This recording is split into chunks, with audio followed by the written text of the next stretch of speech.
joining me this morning. I'm so excited. Hi, Soy Sauce. Hi, Georgia. Hey, everybody. Good to see you. Welcome in. Tap that screen and let me get the theme song going for you guys.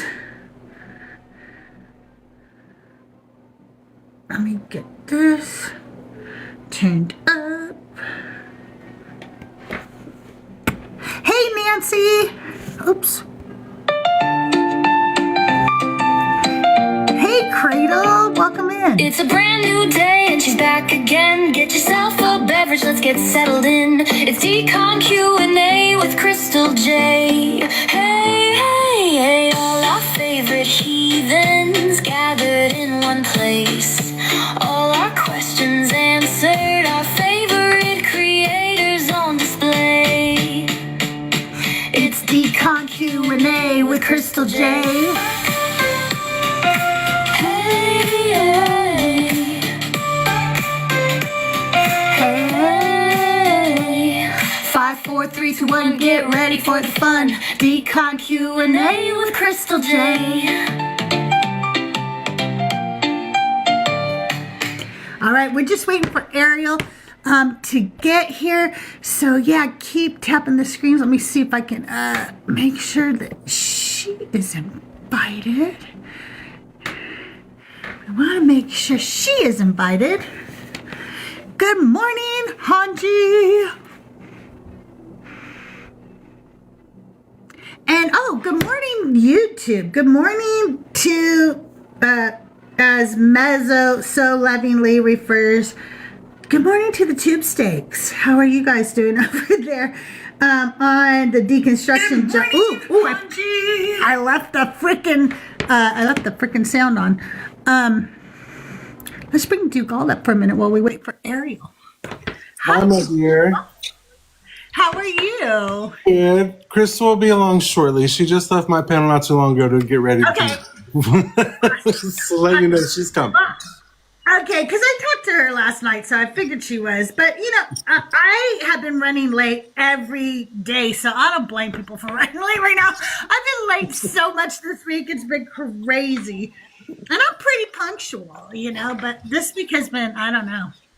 I don't know. I'll tell you what, like yesterday I went to the San Diego Zoo.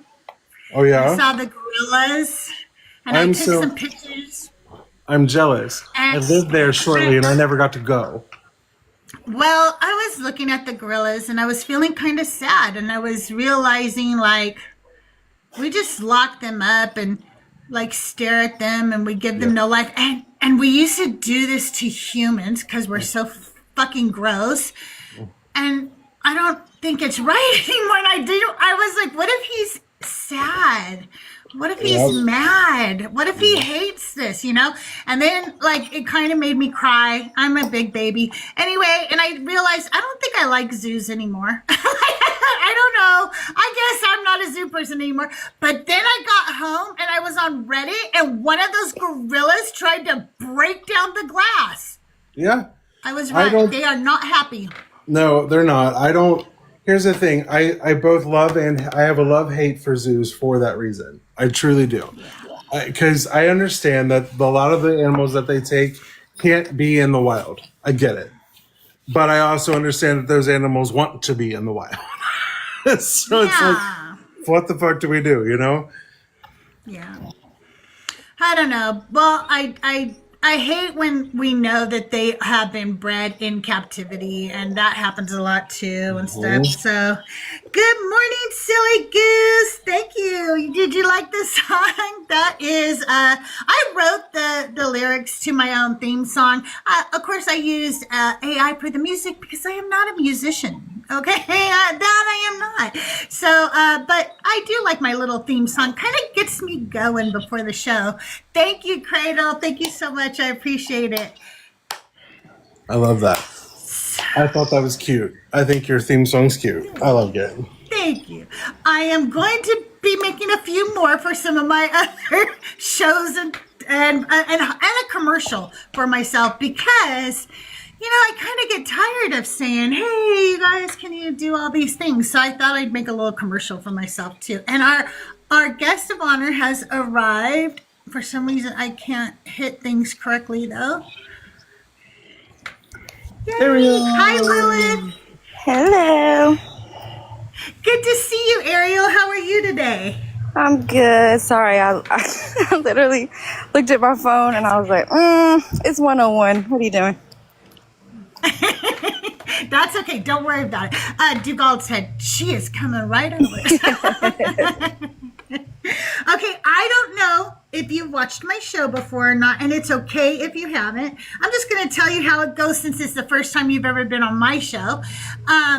But what I do is first I'll ask you like 10 icebreaker questions, and then we'll invite people to come up and ask you questions. Sometimes they're shy or they don't have a good mic or whatever, so they might ask them in chat. And if you guys have questions in chat, just put them all in caps, whether you're on YouTube or here on TikTok. If you're over on the Deconstruction Junction YouTube channel, you can send super chats. I want you to know that neither Ariel nor I get the money for that. That goes into a fund to help people in the deconstruction community when they need, some grocery money or gas money.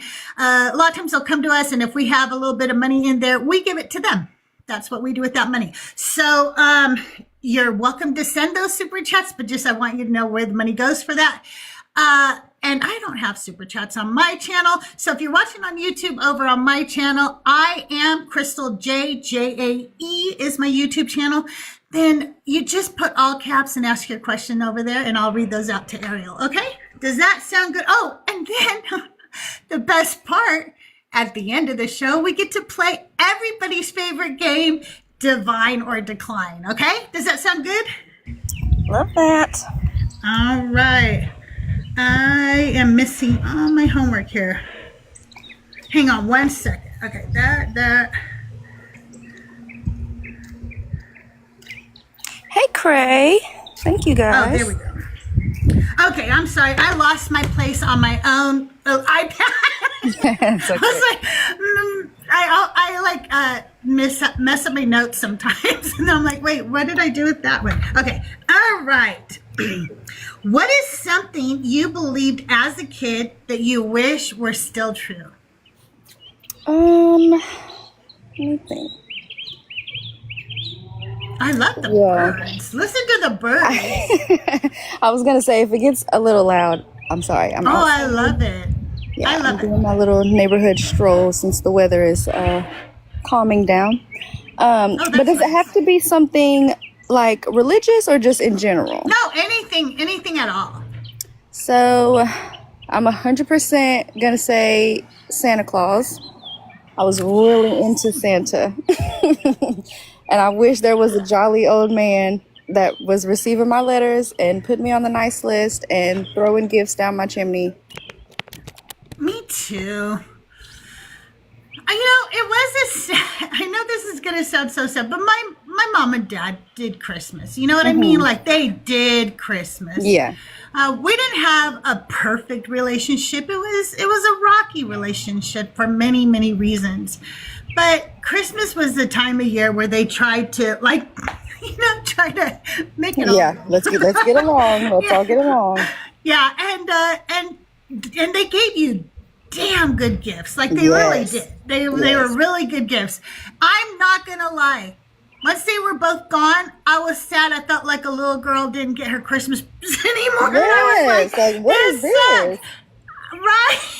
Like, nobody does it like your mom and dad does it for you. And then all of a sudden they're both gone. You're like, I'm not going to get stocking stuffers anymor like I did. I'm not going to get gifts like I did. So I see that. I think that if one thing could exist that I thought existed, I would want magic in general to be true. Oh yeah, that's a good one. That's a good one. I think we all like the idea of magic, and I think that's frankly why a lot of us were Christians before, because it was magical. So, I think magic would be fun. When was the last time you felt completely at peace, and what was happening around you? Actually, last night, it's almost a repetitive. I don't know what I did to get myself to this place, but at nighttime, as of lately, I last night I was laying in my bed, and my youngest is 3, so they all were mama's baby, so they literally sleep in my bed until they're like 7 until I can finally get Yeah. them out. Oh, yeah. But yeah, he was in the bed with me, and he, cuddled up to me and fell asleep. And I had already put my middle one in bed, and my oldest, I had told him goodnight, and he's in his bed. And so I just felt very like, as of lately, every day at the end of the day, I just feel a complete like, that was great. Like, we did it. Everybody's safe. Everybody's fed. Everybody's happy. They're in their own I beds. love Like, that. we're good. I remember being a mom, probably about your age, and not every mom felt this way, but I thought every mom felt this way, and it sounds like you do too.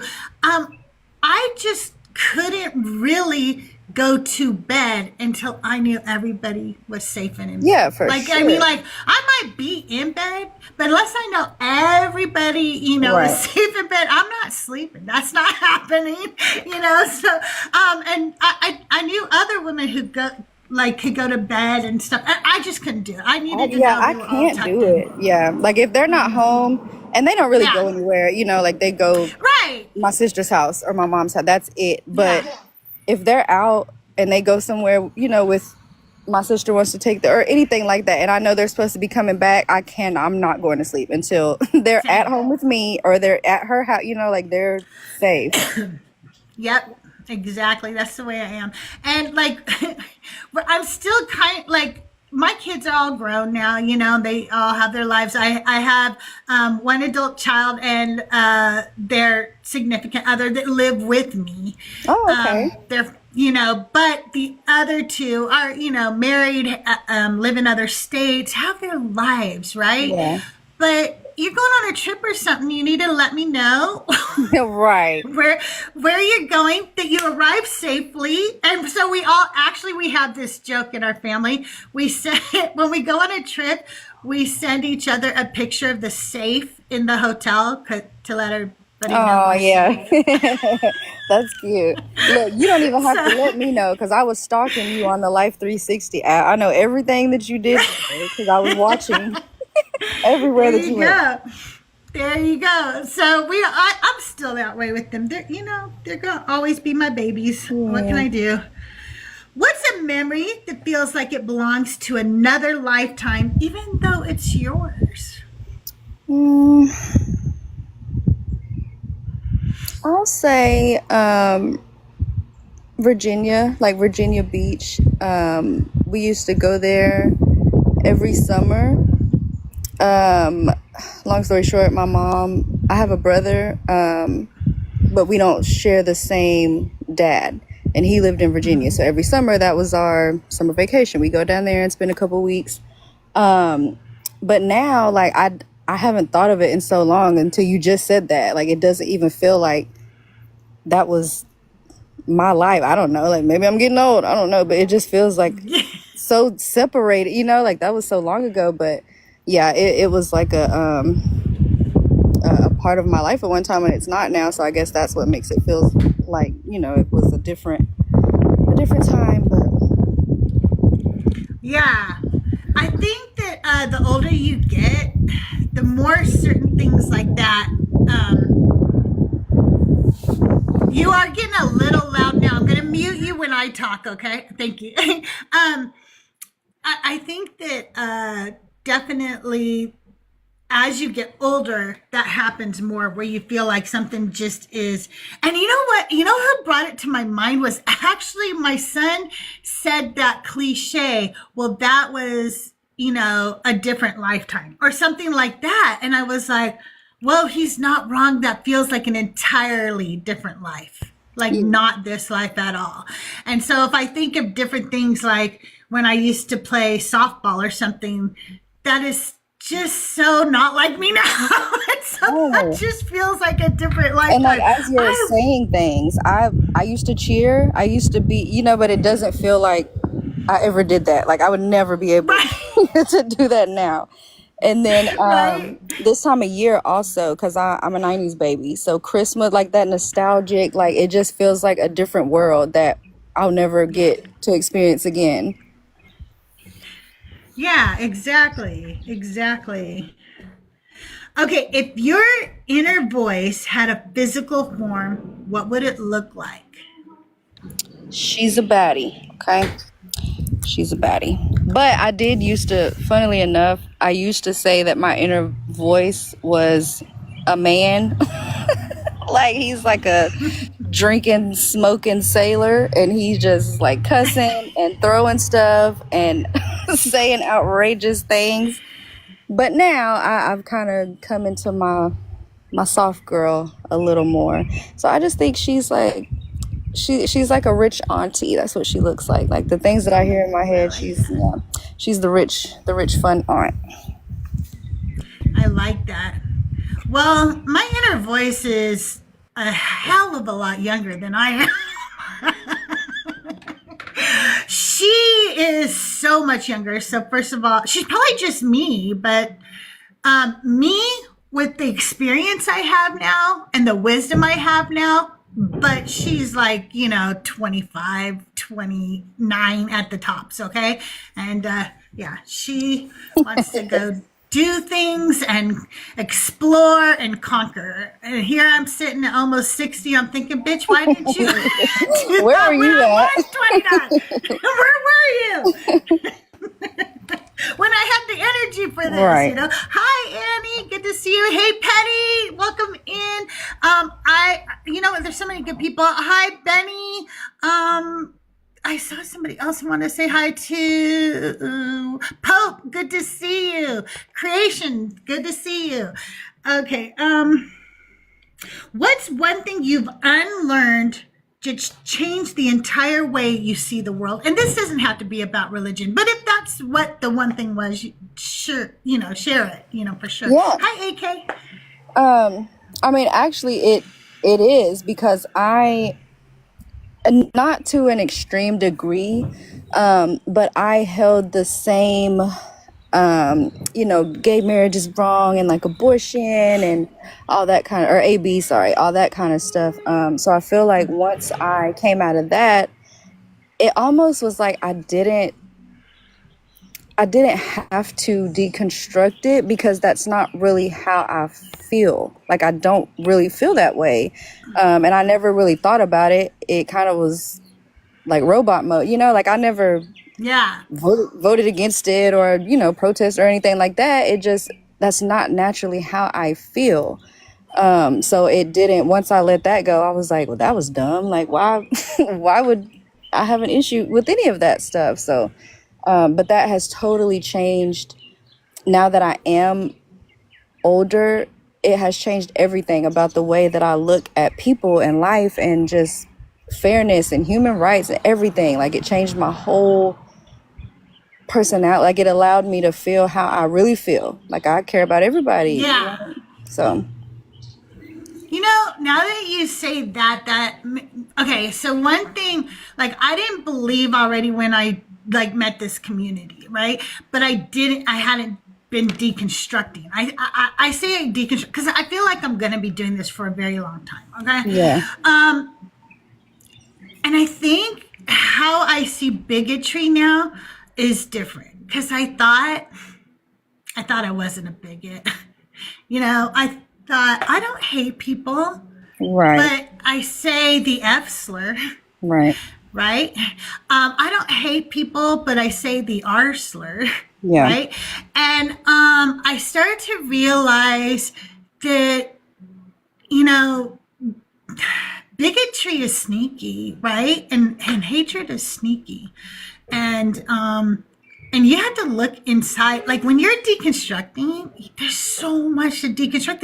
This religion is really fucking harmful, and it teaches so much supremacy and hatred and stuff that you have to be looking in all the crevices of yourself, and go like, okay, you need to work on that too. Like that's fucking wrong too, Yeah.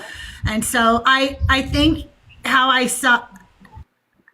see bigotry and how I see deconstructing has really, really opened my eyes, and changed the way I see the entire world for sure. Yeah, I agree. It is a sneaky thing that you don't realize, you might be. Yeah, and you have to be open to, like, I mean, like, literally, if you're somebody like me, for instance, you know, you have to be like, I have to be open to, like, let's say if you wanted to DM me and tell me like, hey, I didn't appreciate this, or the way you said this, that's a microaggression or whatever. I have to, if I really want to deconstruct and I really want to change, I gotta be like, oh, you're right, Ariel. I got to do better, right? Yeah. Like, I can't just be okay with getting rid of the religion. Like, Christina Carroll's been talking about this, and so it's like, I think Thinker, and it's true. I can't just be okay with that. That's not good enough. Yeah, I agree. If you could experience one moment in history as a fly on the wall, what would it be and why? Ooh. That's a good question. There's multiple, but I'm gonna say the story, and I think people have said it didn't happen quite this way, but imagine Cleopatra unrolling out of a rug in her own palace, and the look on her face, like, I would love to be there for her whole, like, you're pitting these men against each other, like, everybody's in love with you and you're ruling this king. Like, I would love it just to be there and to watch. Okay, I'm stealing that. That's what I want to do. That is a good one. That would be so good. Oh, now I want to go, like, read a book about her and stuff, because I want to, like, how fascinating. Yeah. I wouldn't normally interject on these, but that is a fantastic answer. Right? Really good, right? What emotion do you think people misunderstand the most, and how does that show up in your own life? I would say maybe sadness, really, especially for women.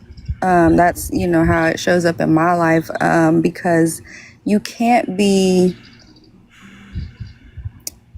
it's misunderstood because sadness can stem from a lot of things. And I feel like, especially for women, like, oh, now you're just emotional. Like, you don't have any, you know, you're not logical. You don't know how to do anything because all you base everything off of is emotion. And I don't think that's fair, because sadness, it doesn't mean the same thing every time. Like, I may be sad because I feel like I'm not showing up my best as a mother, or I may be sad because I want to work more, like I want to make more money, or I want to do, like, it doesn't always mean I'm sad because life sucks and I'm just so overwhelmed with everything. Like, I think it's not fair to label sadness as just one, like, you're just depressed and you're just emotional. Like, that's right. not fair. That's true.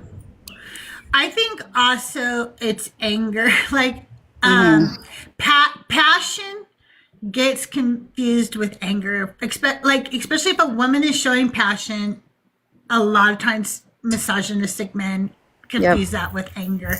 And but if a man did it, like, if a man acted the same way, did the same thing, it would be like a call to arms. It would be like, hell yeah, let's do this thing, or whatever. Women say, hey, calm down, babe, calm down. You don't have to be so angry, okay? You know. I was just about to say, calm down used to trigger me so hard. Oh my God.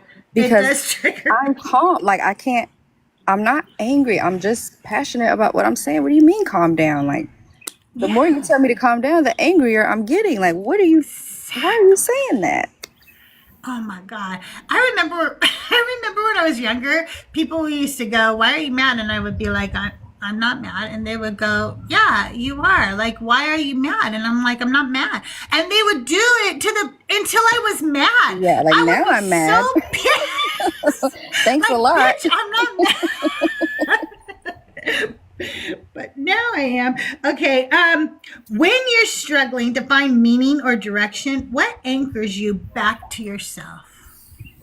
My kids, honestly. It kind of reminds me, and they don't even do it on purpose, but I could be feeling just kind of overwhelmed or lost, you know, on what to do next. And then my middle son, he wants to play Uno, or like my baby is, can we read a book or whatever, like, and it just kind of brings me back to like, okay, oh yeah, this is what we're doing. Like, they are dependent on me to, not just feed them or put it, like I'm their friend. Like, they think I can do everything, and so it kind of just recenters me to like, yeah, that's right, we can do everything, especially everything that they need. I'm gonna do it. That's what I'm focused on right now. So Yeah, I agree with that. My kids very much ground me. They're very smart. They're very compassionate. They're really good people. And so they're the kind of people that you would go to for advice. And they each have their, areas of where they're very good at certain advice or whatever. So it's very nice. But also for me, I have depression and anxiety, unfortunately. But for me, a lot of times just having some quiet where I can organize my thoughts. And I'm not I don't journal or anything. It's more like making some lists and just just calming myself down a little bit, doing something mind numbing, like playing some dumb game on my phone or something, just in the quietness alone, so I can gather my thoughts, will kind of center me back to what I need to do. yeah, that's a good point too, because I do find myself, I'll turn on the shower and like sit down and like I'll watch stuff on my phone, or I'll just like, let me have a few minutes, recenter. So yeah, I like that one too. Just give me a minute, and then we'll figure it all out. Everything will be okay. Like, I actually used to tell my kids too, like, you can honestly tell me anything, and now they do. They tell me anything and everything. But I think when you're growing up, you hear that sometimes. There's some parents you cannot tell them anything. Yeah, I wouldn't dare. Tell them, you can tell me anything, but I'm going to ask you to give me a minute to be human. I've told them since they were little. I'm like, maybe let me be mad for a minute, or cry for a minute, or whatever for a minute, okay? And once my human reaction is over, there is nothing that we can't figure out. There's nothing we can't conquer. I will not stop loving you. Nothing bad is going to actually come of it. I just need a minute. I just need a minute, because I'm a human. Let me regroup. Yeah. Yep. And I think that they learned over time that was a true statement. I did not learn that from my mom. She told me you could tell me anything, and then the first time I told her something, I learned, oh, no, I can't. Never mind. Oh, no, I can't. Never doing that again. Yeah, I think that's true. It's important. Like, they'll learn, that if I tell her, and then she, takes a little time, and then things will continue on how they've been. So it's important to show them that. Yeah. If you could send one sentence back to your past self before deconstruction, what would it say?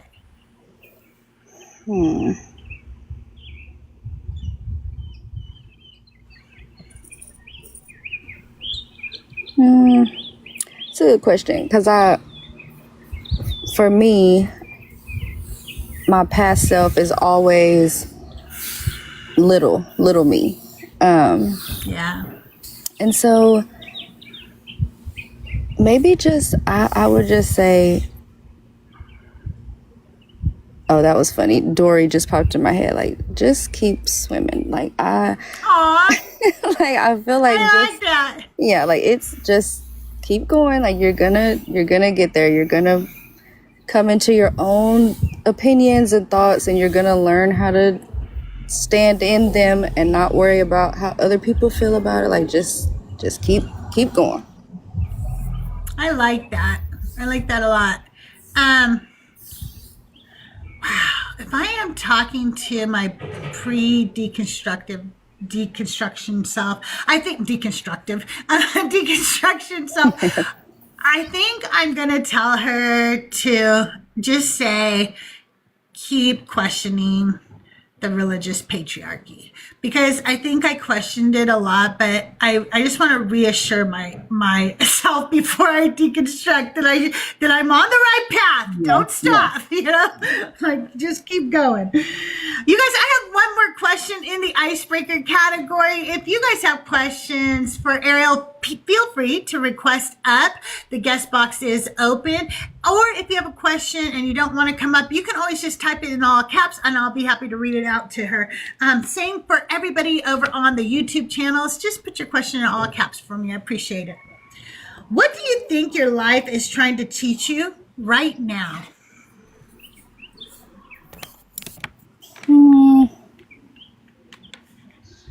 Honestly, I think right now I'm learning to, I guess categorize is a good word. Because I've struggled with anxiety and depression my whole life. But after I deconstructed, I ended up going and getting tested and diagnosed with ADHD. And so now I'm medicated for that. And so now I'm learning how to stop the patterns that I learned when I didn't know that that's what was going on. Because I taught myself how to, how do I say it? Like the analogy that I heard when I was going through it was that when you're struggling with stuff like that, I maybe have like 5 spoons a day. And so what are you going to use those on before that's it? Like I can't do anything else today. Yeah. And so now that I have my energy back and like I'm cognitive, like I'm functioning in reality now. So I have to unlearn, we don't only have 5 spoons, like we can do everything we need to do today. Cause now it almost makes me feel like, well, now you're just procrastinating because there's no reason not to do that. So it's almost like I taught myself to, which was, it helped me at the time. Don't overwhelm yourself. Like, don't try to do too many things. But now it's like, okay, don't not do them just because you used to operate that way. Like, finish what you're doing now. So, yeah, for sure. I have been trying to get a formal diagnosis. I need a new psychiatrist, and it's so hard to find a new one. Yeah. And so, but he's been a pain. But I definitely have every symptom for a person with ADHD. Oh, yeah. I just need the formal diagnosis. Yeah. And people always ask me, why do you care at your age? I care because I want to know. Is this why I've been struggling my whole life? Right. Even that alone is such a relief. You just feel it is. It really You know is. what I mean? Yeah. Right at the end, before I got diagnosed, that was causing me so much anxiety because I know I'm not lazy. Like I'm not, I have all these ideas and all these, like, what is wrong with me? Like, why am I so tired? Like, why is I'm so overwhelmed?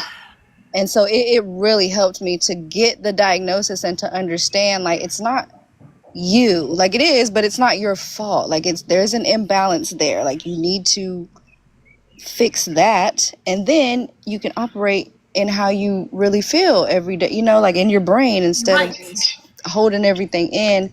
And so it really helped me a lot. And I was able, my cousin got diagnosed with it as well, and so I kept talking about it to my family, and finally my aunt was like, that sounds exactly like the symptoms that she was having. And so she sent me to where she got her diagnosis at, and she gave me the test and asked me a bunch of questions. And she was like, well, I definitely, like, you're giving all the signs, and I'm going to go ahead and, we played with the dosage and all that stuff. And so now it doesn't overdo it, but it's a good level. Like I can function, I can think straight, I can focus. So yeah, it helped me a lot. And I really wish I had known a long time ago, because it caused so many other problems because I didn't know what was wrong with me. Like, what is going on? Right. I don't. When I read about the symptoms and I look back on my life, I'm like, God, a diagnosis would have been awesome, But yeah, I don't know. I didn't get that. So Yeah. now I'm trying as a grown ass adult. Hey, JA Debates, Joyful, how are you this morning? All right, if you have a question for Ariel, come on up. Dougal, do you have some questions for your friend Ariel? When I didn't hear if you asked earlier, but when did you say you started deconstructing? It's been about 2 years. It's going on 2 years now. What was your denomination before that? Couldn't tell you. I love Could that. not tell you. But yeah, I'm from Texas, Bible Belt. I think the church that we went to while I was growing up, I'm pretty sure it's a Baptist church. And I'm not joking. We went there my whole life. Like my sister still goes there. She works there, and I couldn't tell you. I really don't know. Okay. That's all I So have. you grew up in the church? Yeah, my grandparents were really more influential. My mom, she's hardcore Christian now, but like when we were kids, she wasn't really she wasn't anything else, like I'm sure she would have classified herself as a Christian, but she didn't really get us into it like that. But yeah, my grandparents were very, very Christian. They still are. And they took us to church, and they worked at the church. And so it kind of just becomes your life. Like all of our friends went to the church, everybody that they knew went to the church. And so we were there a lot. And after that, like once I kind of got a little older, like I still would go, but then I turned into like the Easter Sunday Christian. Like I don't want to go. Yeah. You can go on, Yeah. on Easter and Christmas. Like that's about all you're gonna get from me. But then I did hit the point where, because I've heard a lot of people say they enjoy the community and like the social aspect of it, and so I did find myself for a period of time wanting to go. Because I get to see people, and like I like that we're all here with under the same premise, basically. Like we're all here for this. It just makes you feel like, oh, good, like unity. We're all here. We all believe this. And obviously looking back on it now, like that's not even true. We don't all think the same thing. If I was to start talking to y'all, but just in the moment, It felt like, something productive, and it felt like I was doing something good, and I'm going to get out of the house, and we're going to see people, and the kids get to go play, like it just felt like a good thing to do at the time. So Annika asks, what's the best and worst part of deconstructing? So the best part, honestly, was, and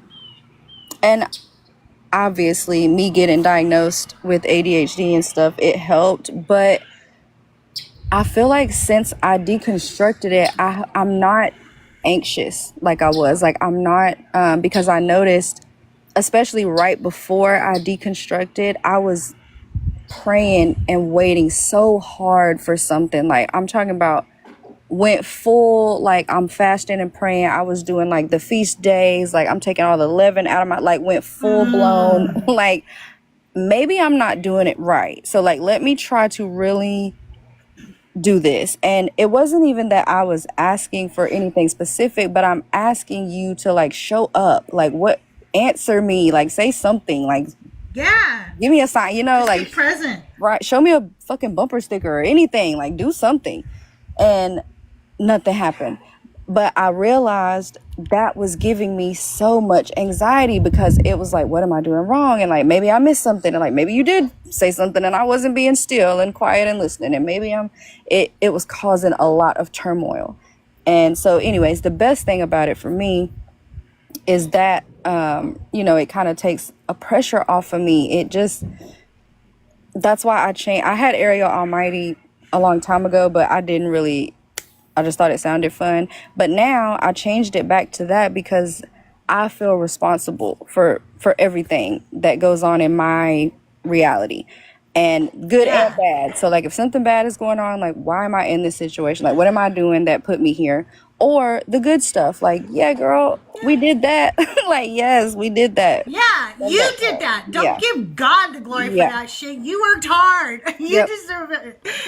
For sure. Hey, Petty, how are you today? I'm good, Crystal. How are you? I'm doing good. I have to get with you so you could be in that box next, okay? So we need to get together for that. But did you have a question for Ariel today? I did. But where your kids at? That's my question. Where your kids? I knew No. she was. Listen, I knew it. She about to get put in the same box as Kelvin.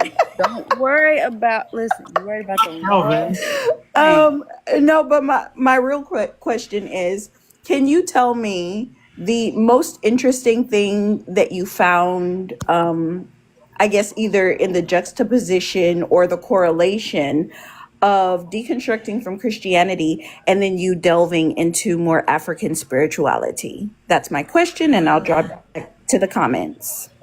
Yeah, I love that. Thank you, Petty. Yeah, I didn't make the connection like instantaneously. You know, like it wasn't like, oh wait, this came from this, and my ancestors probably like it was kind of gradual. But once the way my brain is, like once the thread kind of starts to unravel, I'm gonna keep picking at, like I couldn't stop, and so I just kept learning more and more and more. And you know, obviously inside of the scriptures is terrible, but then when I came out of that and started looking at the history, that's kind of when it clicked, and I was like, oh, this isn't even ours, like this isn't even mine, this doesn't even, you know, my ancestors weren't, they would have laughed in my face like, what are you talking about, Jesus, who is that? Like, and so for me, I actually went and did my my ancestry because of that. Like I wanted to see where do I really come from. And like obviously my mom is white, so like I have other ancestors too. It's not just African, but it's still not theirs. Like my grandpa is German, and I have, you know, a lot of other, and none of it is these Israelites. Right, or these right. Romans that spread it around. Like this isn't mine. And so yeah, then it kind of made me look into other things as well. But I personally, I don't practice anything else in place of this. But if I was going to, that's where I would get it from. Like I would want to know what they did and what they and I've mentioned before that I have talked to my ancestors before, and for me, it's not that I think they can hear me. Like I don't think they're gonna talk back or do anything for me. It just feels like I'm acknowledging them instead of like, well, you were talking to God for years and he ain't real, so like let me talk to somebody that was real and like get this off my chest. So I don't do that either as a practice, but I have done it before, and I feel like it's more natural. Well, to me it is more natural too, because of DNA, you actually carry your ancestors with you. So at least when you're communicating with them, like the very cells in your body are a part of them. Where there's God, there's nothing that's a part of him. He's not even fucking real. You know what I mean? Yeah. Hey, brown skin girl, how are you today? Hi, Crystal. Hi, Ariel. Good to see you. Did you have a question for Ariel today? I did. I watch Ariel a lot on Kate's Live, and I know you mentioned you have a sister that's still Christian, or like she's really Christian. Yeah. So have you came out to your family, and how do you interact with, you know, your family as a non-believer now? Do you find it difficult? So yeah, they do know that I am 100% anti-Jesus. Okay, I don't like that man. I don't want nothing to do with that man. But it's not.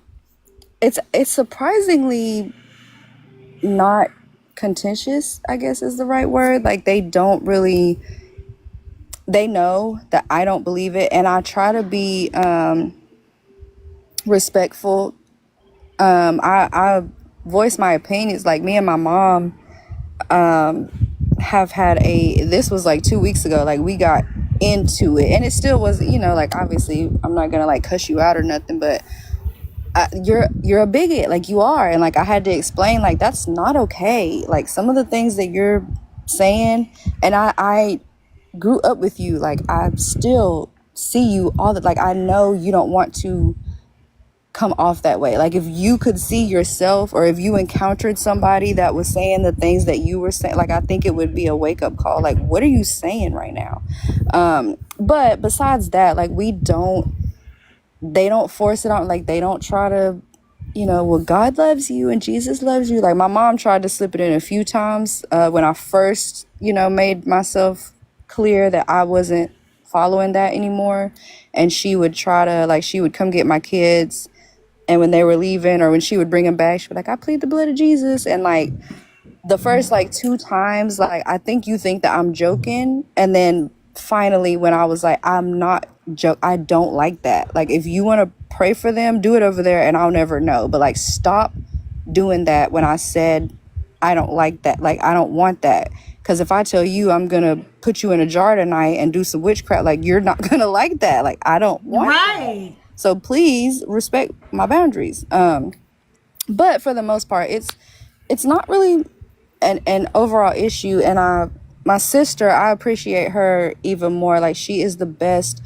That's why I try to, like, I understand when Christians claim to be good people. Like all of you aren't, obviously, but I know there are good people that believe in this. And I almost am always certain it's because you don't really know what's in here. Like you don't really understand where this comes from. And so even her, she wouldn't talk to me at all, but she would not have the discussion with me at first, because she was like, you're trying to you're trying to make everybody hate God. And I was like, I'm really not.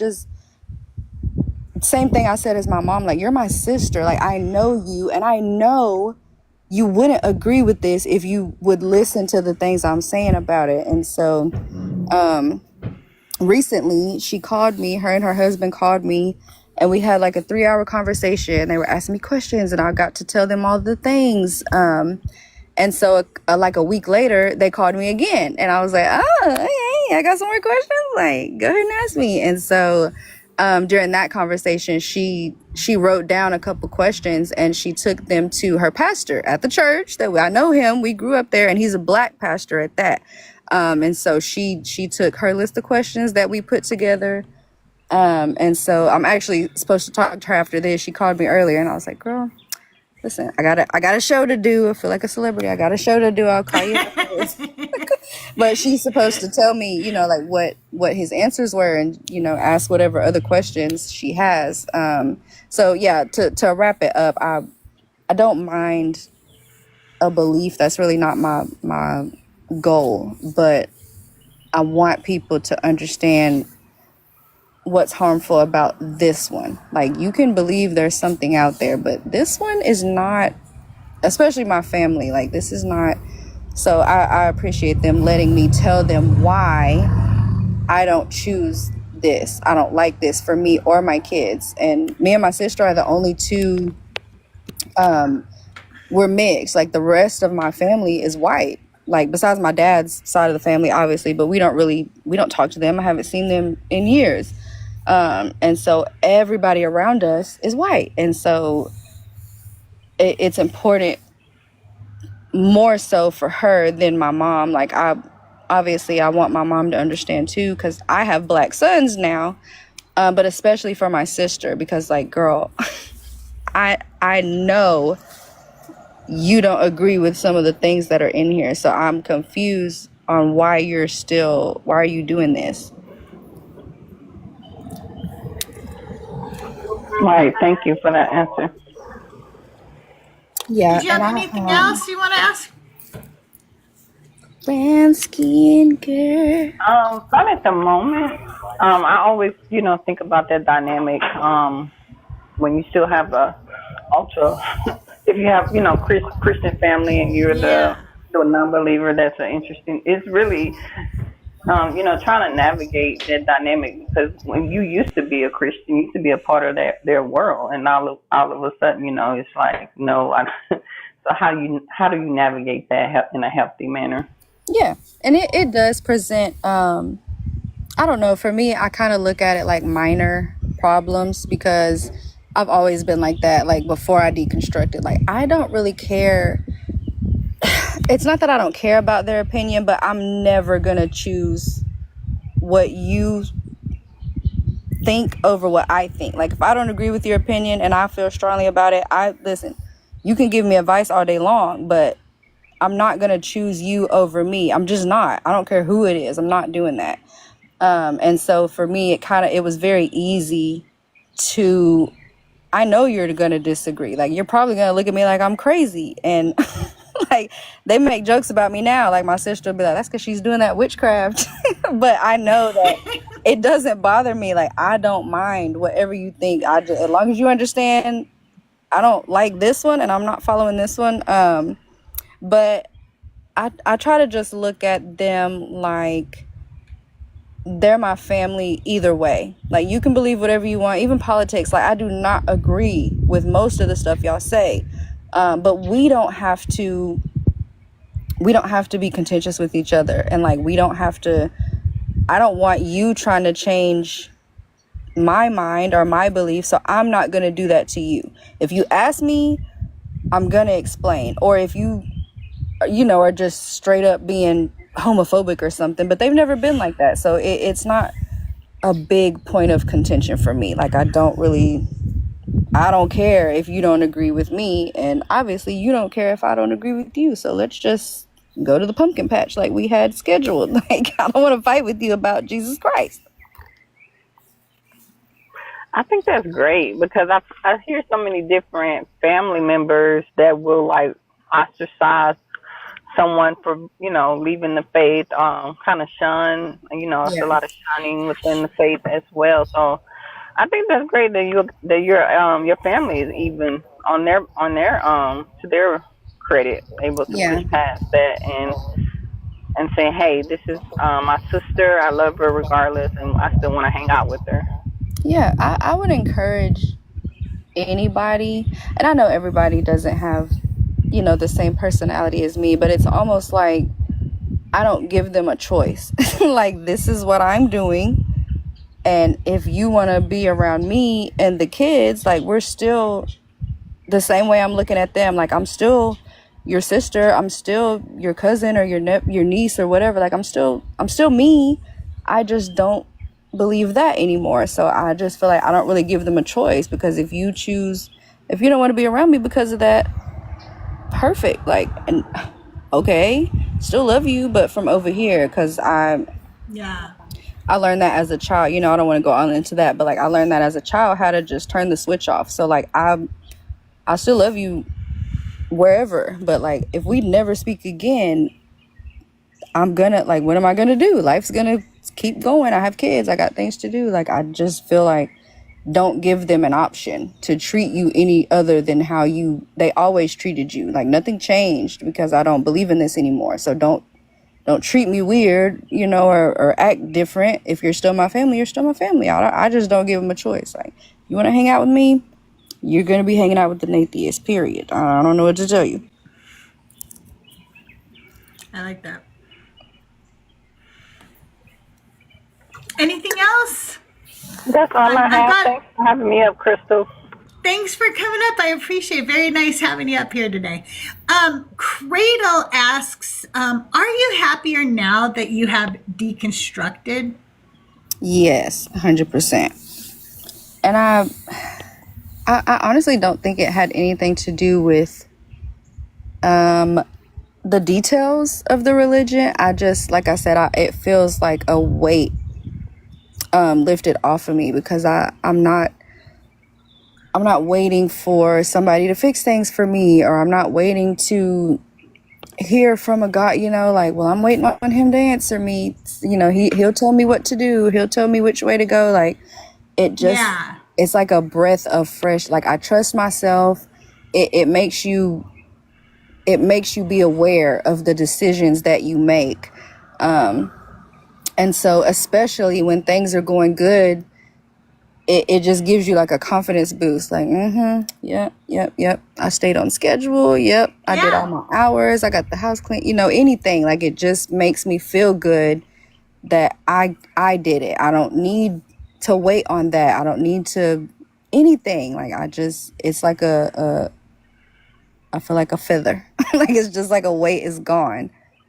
Yeah, for sure. At first, like, I have to say, I just in full disclosure, it didn't feel like that for me at first when I first deconstructed. I felt depressed. I have depression and anxiety, so something like that, of course, you know, like I felt like kind of like a rug got ripped out from underneath me when I realized everything, right? And so I lost my best friend. I lost my community. There were people I knew that would never talk to me again. I knew that was going to happen, right? So first, that's how I felt. And it was somebody like you, but I don't remember who. But Mezzo says I don't have to give people credit anymore anyway. So I don't remember who it was. Hilarious. Anyway, somebody said, the thing is that it empowers you. Like you think that it is putting all the burden on you, but it's not a burden, it's power. Yeah. And once I realized that made like such a huge difference. I don't know what I'm stealing now. I'm stealing something from somebody. I cannot read your name, but I think it's Knowledge. Knowledge, welcome to the show. Did you have a question for Ariel? Absolutely not. Oh, okay. Well, today's a Decon Q and A, and Ariel's our special guest. But thanks for coming up. We appreciate you. I don't know why you came up then. Absolutely not. Okay. Nope. Don't know why I'm here. So, what was something that, was there a catalyst to your deconstruction? Kinda. So, like I was saying earlier, I went, it almost was the opposite. Like I was trying to go deeper into it. And like I said, most of my family is religious. And so I would have certain questions or just, about life in general, like things that were going on. And everybody kept saying, study to show yourself approved. And so I ended up going on this retreat, I guess. I don't know, because to me, retreat means like spa vacation. It was not that. But the people that my mom works for, they're Christian too. And like they were going on, they do this retreat thing like once a year, and it's I've been on Christian retreats. Yeah. And it's really for people that have, the main focus was people that had past, like SA abuse trauma and stuff like that. And so I'm already like out of place because it made me feel like what I was going through, like didn't like what they don't care about that. Like they're dealing with real stuff. Like, what are you doing here? But after that, I said to myself, like, okay, let's really read the scripture. Like, stop trying to just John 3:16 yourself to death. Like, let's actually read it and see what it says. And I couldn't believe some of the things that I didn't even really understand them at the time. I just kind of, it almost was like blinders came off. Like, I was like, wait a minute. He did what? Like, what are you saying about? What do you mean? He told the devil he could do that to Job. It was just little details of like, I didn't know that part. Like, I know the story of Job, but I didn't know he told him. Like, and so then my brain was like, also, what was he doing even talking to God? Like, how did you get here? Yeah. What is going on? And why are you up in the meeting? Like, how did this happen?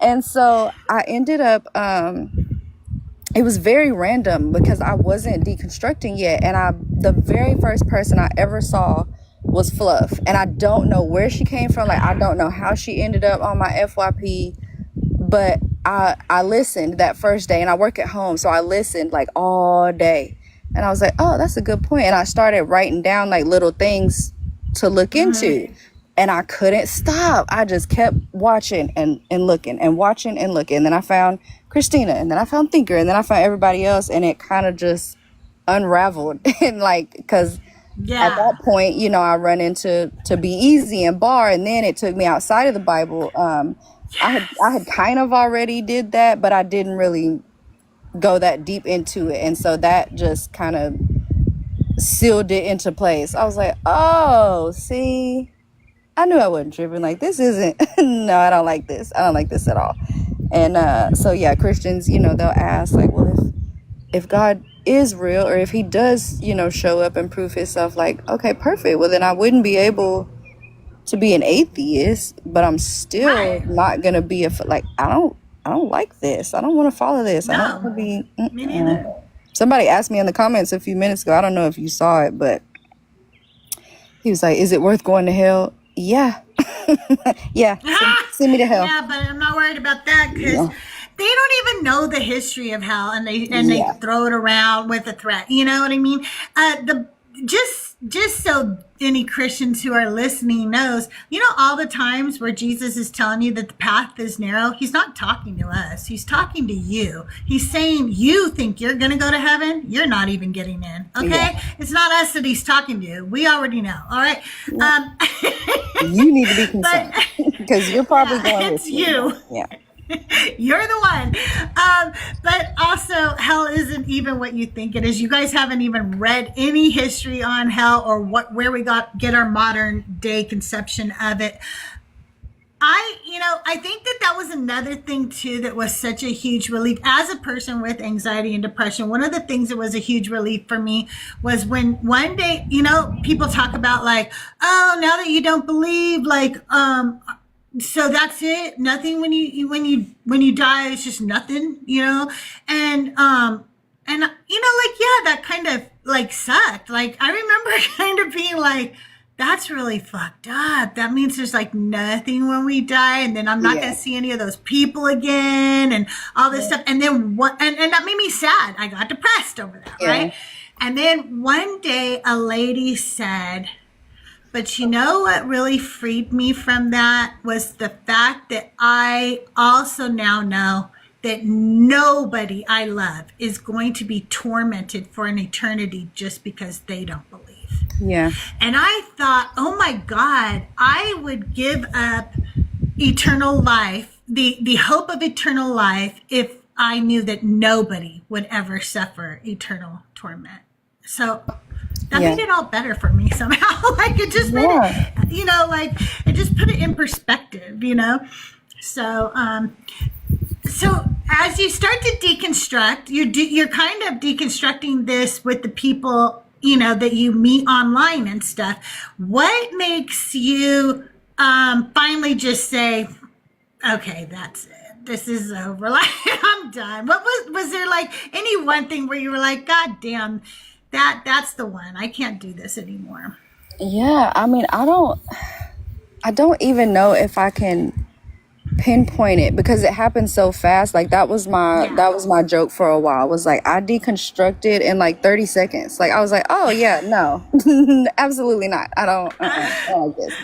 But I think it kind of just built on top of itself until it was just like, okay, because I feel like I was never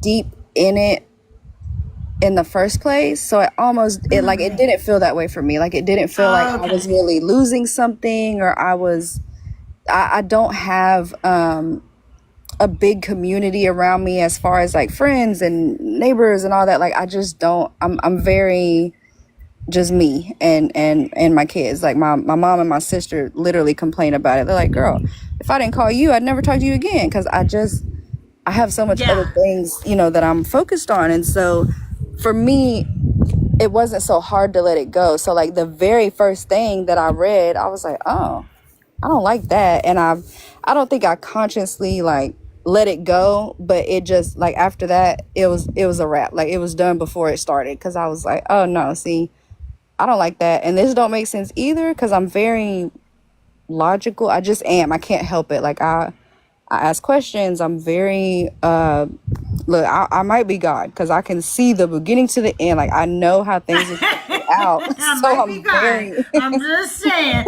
I'm actually better than the one that's in that book. literally. But yeah, so No, it for didn't real. really there was nothing for me to try to hang on. Like it wasn't like, well, if I don't believe in this, I don't get to go to heaven, or if I don't know what it was, but it just didn't. It just snowballed so fast, and I was like, oh yeah, no, I'm out of there. Because like I said, even Yeah. if you can prove him, I don't like you. I don't like the things that you did. I don't like it. Yeah. Yeah. Um, I will have to say, okay, so I didn't believe anymore, and I knew I didn't believe anymore.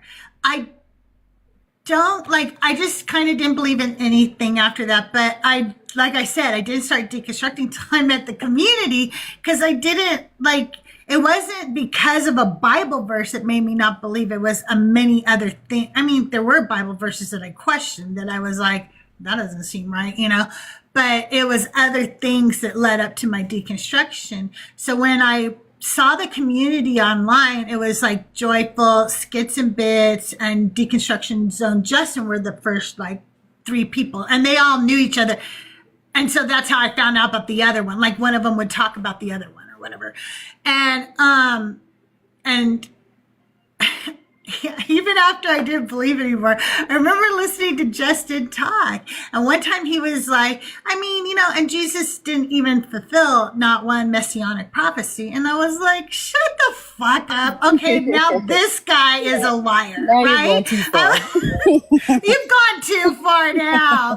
And so then he said he had a cheat sheet where you could just like get all of the stuff he uses that he talks about.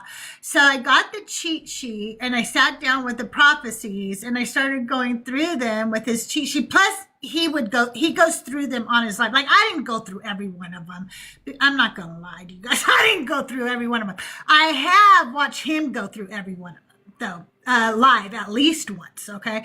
And, I was like, God damn, he's right. Like, he didn't fulfill one. What did I believe in?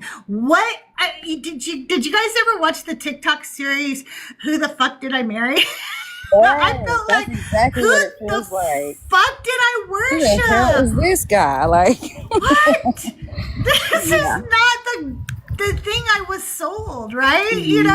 I was like, what the fuck is this? And then, of course, I started meeting like Thinker and Christina Carroll and Maria, and then that led to other people like Petty and Board Agnostic and, I don't know, like Yeah. Sandra and stuff. And it just like bloomed from there.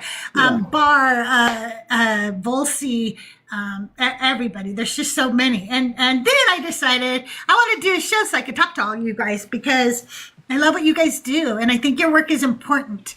And I want to show people who are deconstructing other creators, like the ones that they already like. And I want people to come and ask you guys the questions that you guys don't want them to come up and ask while you're trying to talk to Christians, but you want to answer those questions because you want to help people deconstruct. I was like, let's do a Q and A so people can ask these questions and get to know these people a little more intimate, Yeah, and I feel like watching Fluff and Christina and everybody, like it almost gave me, because I do remember when I very first started watching, I still would almost like barely on the inside, I would cringe a little and they'd be like, fuck your God, and I'd be like, that's dangerous, like like it wasn't at the front of my mind, but like in the back of my mind I'd be like, oh shit, that's a little scary.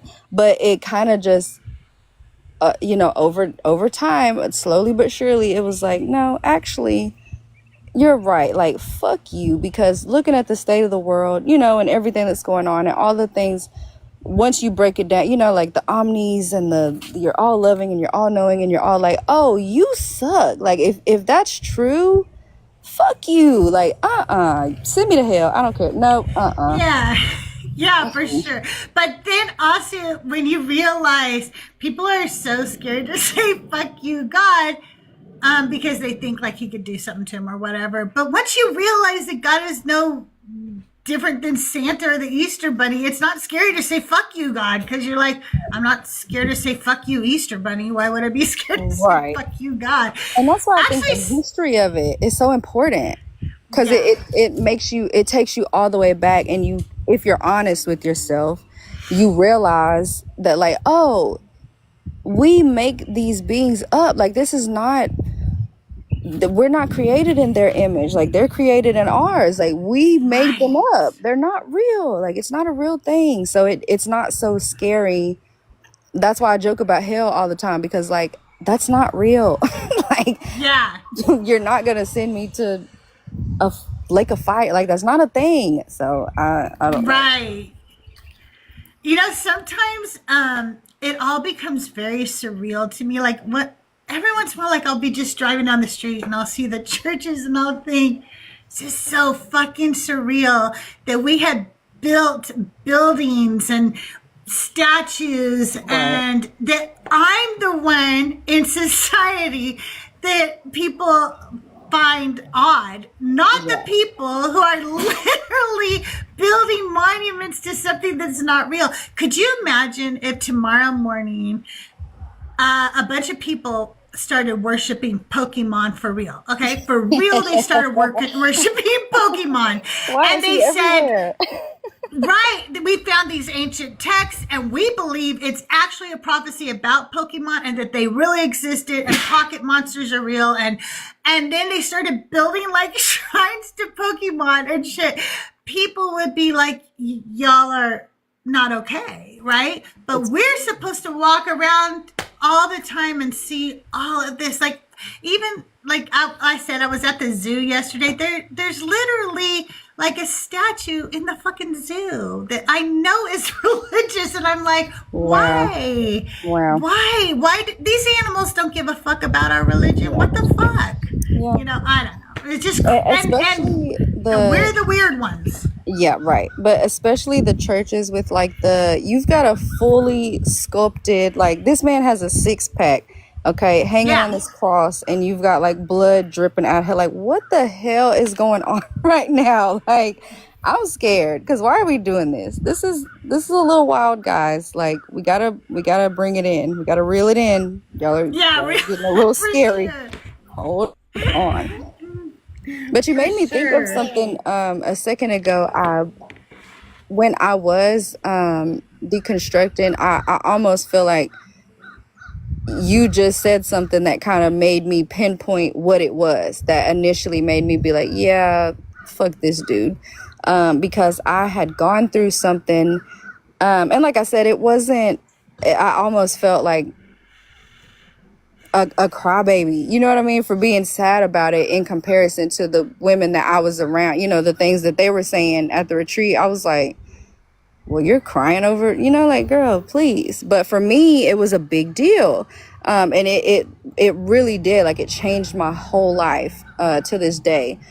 And so anyways, in that time when I was, like I said, I was praying and I was fasting and I'm crying and I'm a makeshift prayer closet and shit. Like, I'm doing all the things. And the person that had hurt me like that was thriving and getting everything, and they're super religious, and it pissed me off. I was like, so who are you answering? Like, are you favoring them right now? Like, are you answering them and not me? You're just gonna let them? Okay, I don't like that. And so it didn't really change anything, in the moment. It just, that's where that anxiety was coming from. Like, okay, maybe I'm not doing it right. Like, maybe they know something I don't know. And so I just went full-fledged with it. But after that, it opened my eyes, to all the other things we talk about. Like, what about the kids that are getting harmed? Like, what about everybody else? Like, why does it seem like you're catering to? And then I found that in the Bible, that the unjust will receive what the righteous deserve, and the righteous will receive what the like, oh, fuck you. Like, absolutely not. That is not. Yeah. You know, and it's like I can't remember if it's Zenime or Ria or somebody. I cannot remember who says things. I don't know why I try to remember, but one of them was talking one day, and they were saying, you know, like, so if a perpetrator is praying to do ill will to somebody, and the victim is praying against the perpetrator, whose prayers are they answering? You know what I mean? Like the slave masters or the slaves, whose Yep. fucking prayers are you That's answering? exactly what I was about to say. And we came Yeah. to a mini revelation the other night in Bars Live because we were reading that scripture, you know, about slaves obeying their earthly masters. And you know, Bar's whole thing is, I don't want to deconstruct the text. I want to talk about the history of the whole thing. And so something just clicked when the girl we were talking to, she said something, and I was reading it because I had my Bible and I was reading it, and something just clicked because he was telling her, you know, these things are made for the followers. Like if I'm the king and I give the rules, I don't follow the rules. Like the rules are for you. And so Yeah. it just made me like, something in my mind was like, somebody has to be the master. Like everybody's not a slave. Like who's the master? So they're giving this to us and telling us to obey, but somebody has to be the master. Like how did people not see this? So there's just a lot of layers that kind of just Yeah. made me like, oh yeah, never mind. Never mind. Yeah.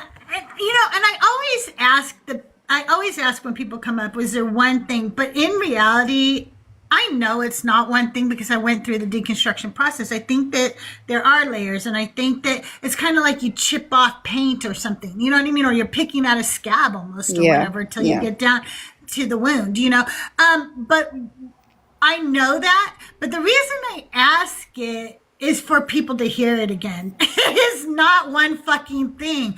There's so many things actually. After a while, it becomes actually overwhelming how many reasons, you know, Yeah. to not believe in this anymore. It starts with a few things, but then after a while, you're like, it's just kind of everything actually at this point. there's not Yep. much in there that is worth my attention for sure. And there's nothing about the description of Yahweh or Jesus in this book that is worthy of my worship. Actually, the older I get, I realize that I don't feel like worshiping anybody or anything, even if it's real. I don't want to. Why do I have to worship you? Right. It's not healthy. I don't like that. It's I not. don't like that at all. It's not. But yeah, that's what I meant about the pulling the thread thing. Like it's like once you start picking at it, Yes. I can't. And then if you think about it like a sweater or like a pair of jeans or something, if you pull that and the whole thing comes apart, like you can't just put it back together and act like I Yeah. couldn't act like I didn't just see everything I saw. Like That, you know, that's such a good point. I have a relationship with somebody, and they're family, and they did a great deal of things to hurt me. And eventually, I decided to cut ties with this person and their and that part of the family. Like I wasn't benefiting from it. Do Yeah. I love them? Do I wish them well? Do I hope for all the happiness for them? Yes, I do. Do they have access to me? No, they're not going to Yeah. have access to me anymore because it's not healthy for me, right? And recently they called and were like, come on. Like, come on, we're family. Like, just get over it already. Just like stop it. Like, you're just stop. And I was like, what are you asking me to do? Like, how do I put all of this back in the bottle? How do I do that?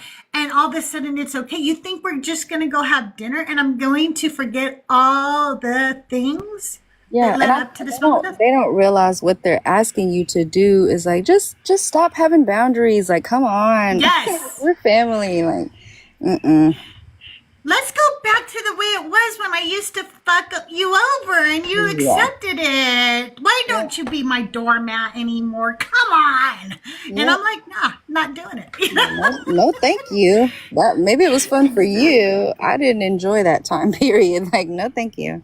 Right. Yeah. That's why I stopped, you know. Is there anything that you, I hate to say miss, because I don't feel like I miss things about the religion, but I think there were things that that I had in my life that I only had because of Christianity, like certain friends and the certain community that I had and stuff. And I do miss those. I've replaced them with better things and a better community, obviously. But are there things that you sometimes miss about it? Um, not particularly anything with the church or anything like that, because I never, like my sister, went more that way. Her husband, like they all go there. Her husband's parents work there. Like she started working there. Like she kind of leaned more into it, but I didn't really lose anything. But I do miss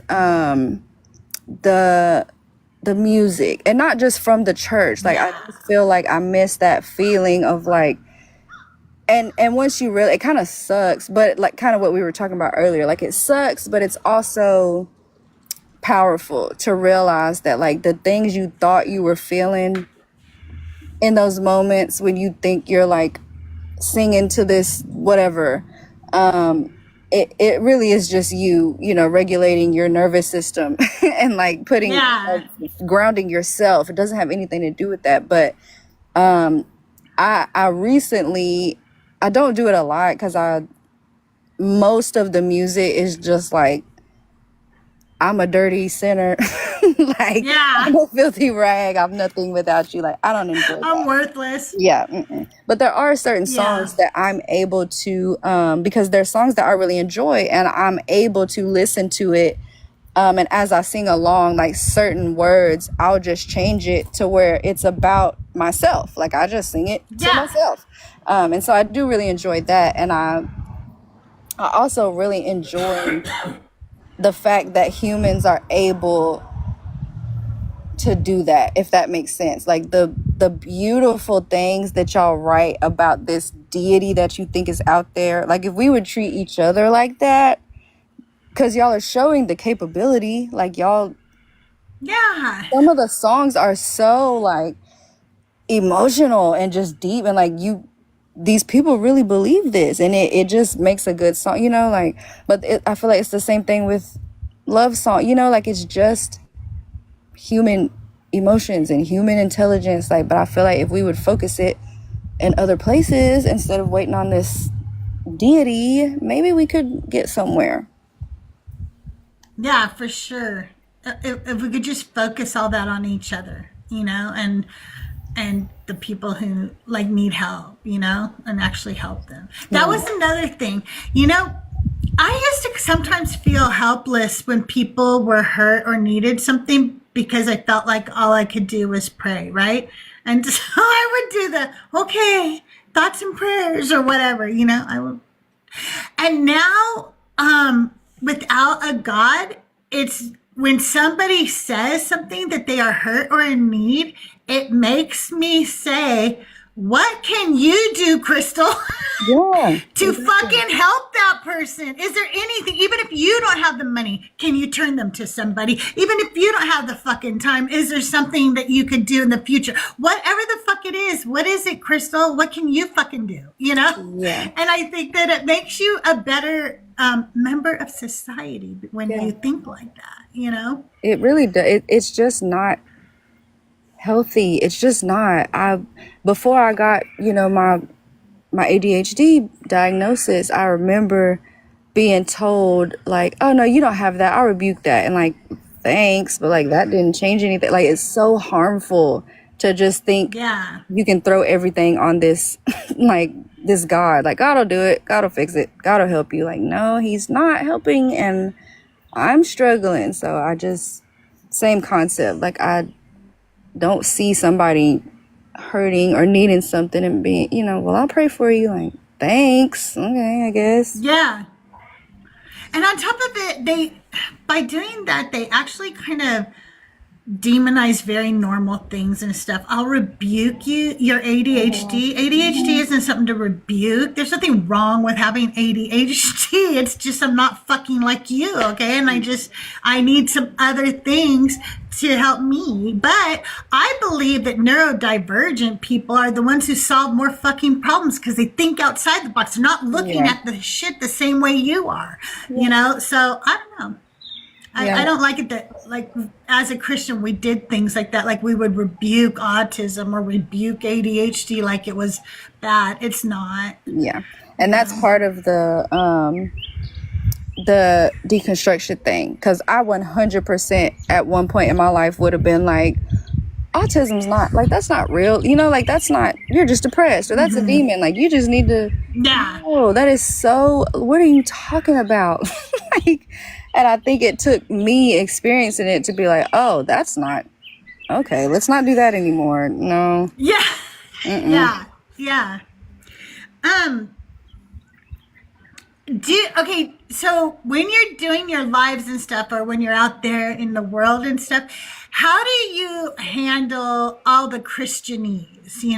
I'm so blessed, or are you just blessed, or I don't know, all the little things we say when we're Christians. How do you handle that? I actually experienced it this morning.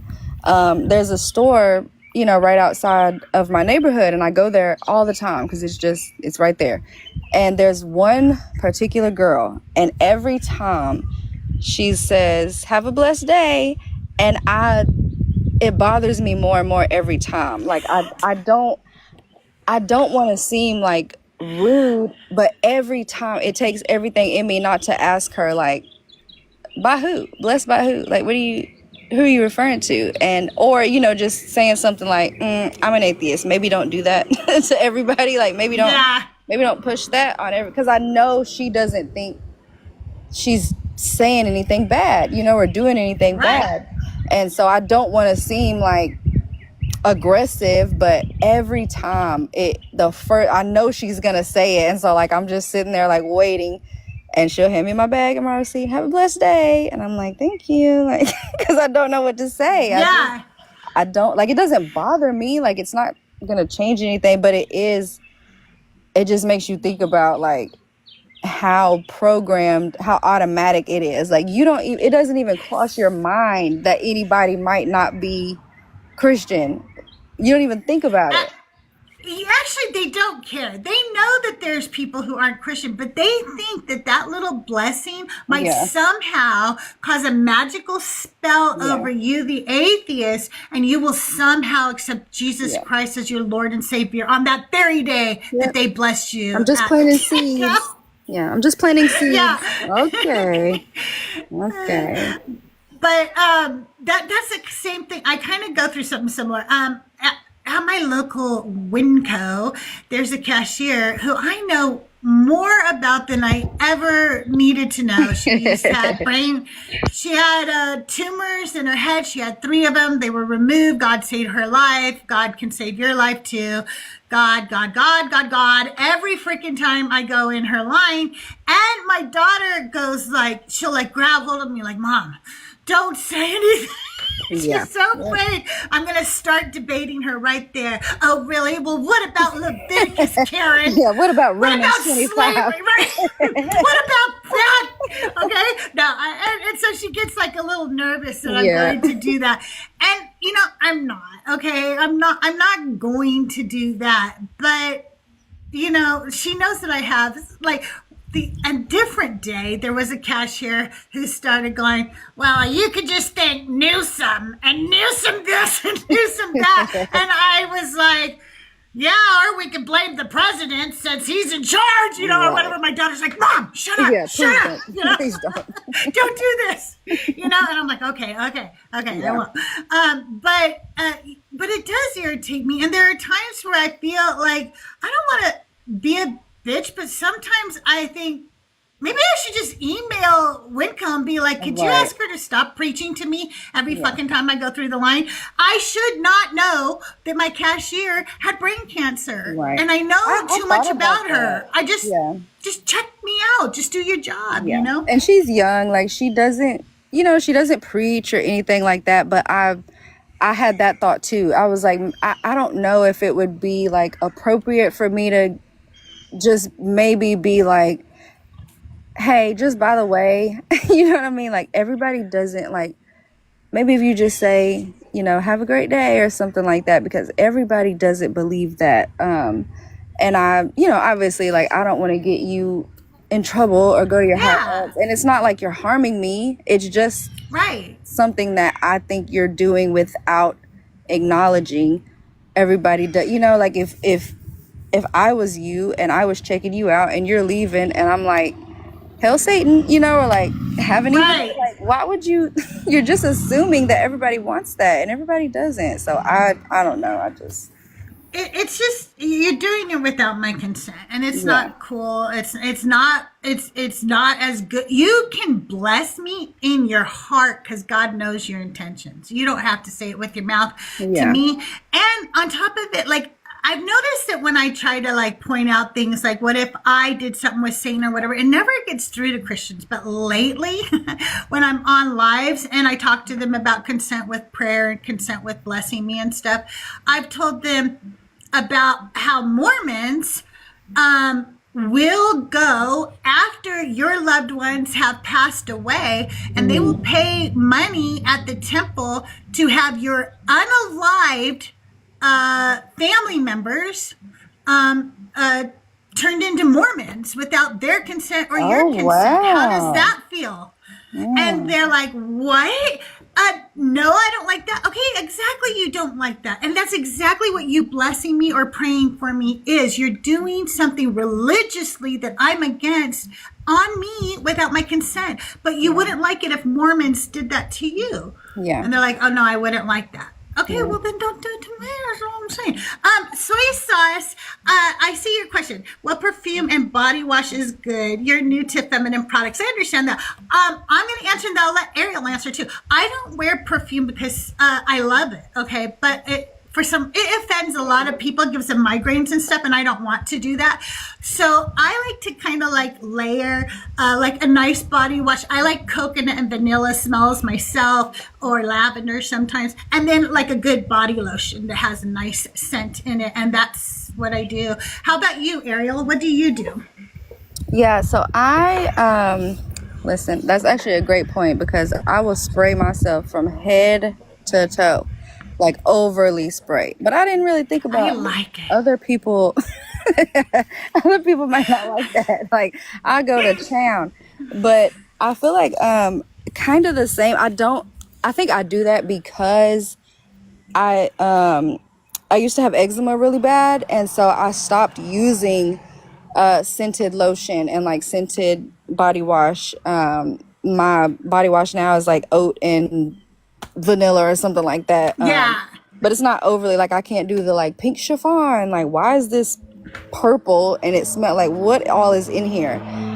So anyways, for me, I kind of will use a subtle scent of a body wash, and then I like body butter. And then I started using like body oil instead of lotion because it holds, whatever scent your lotion is or whatever scent your perfume is.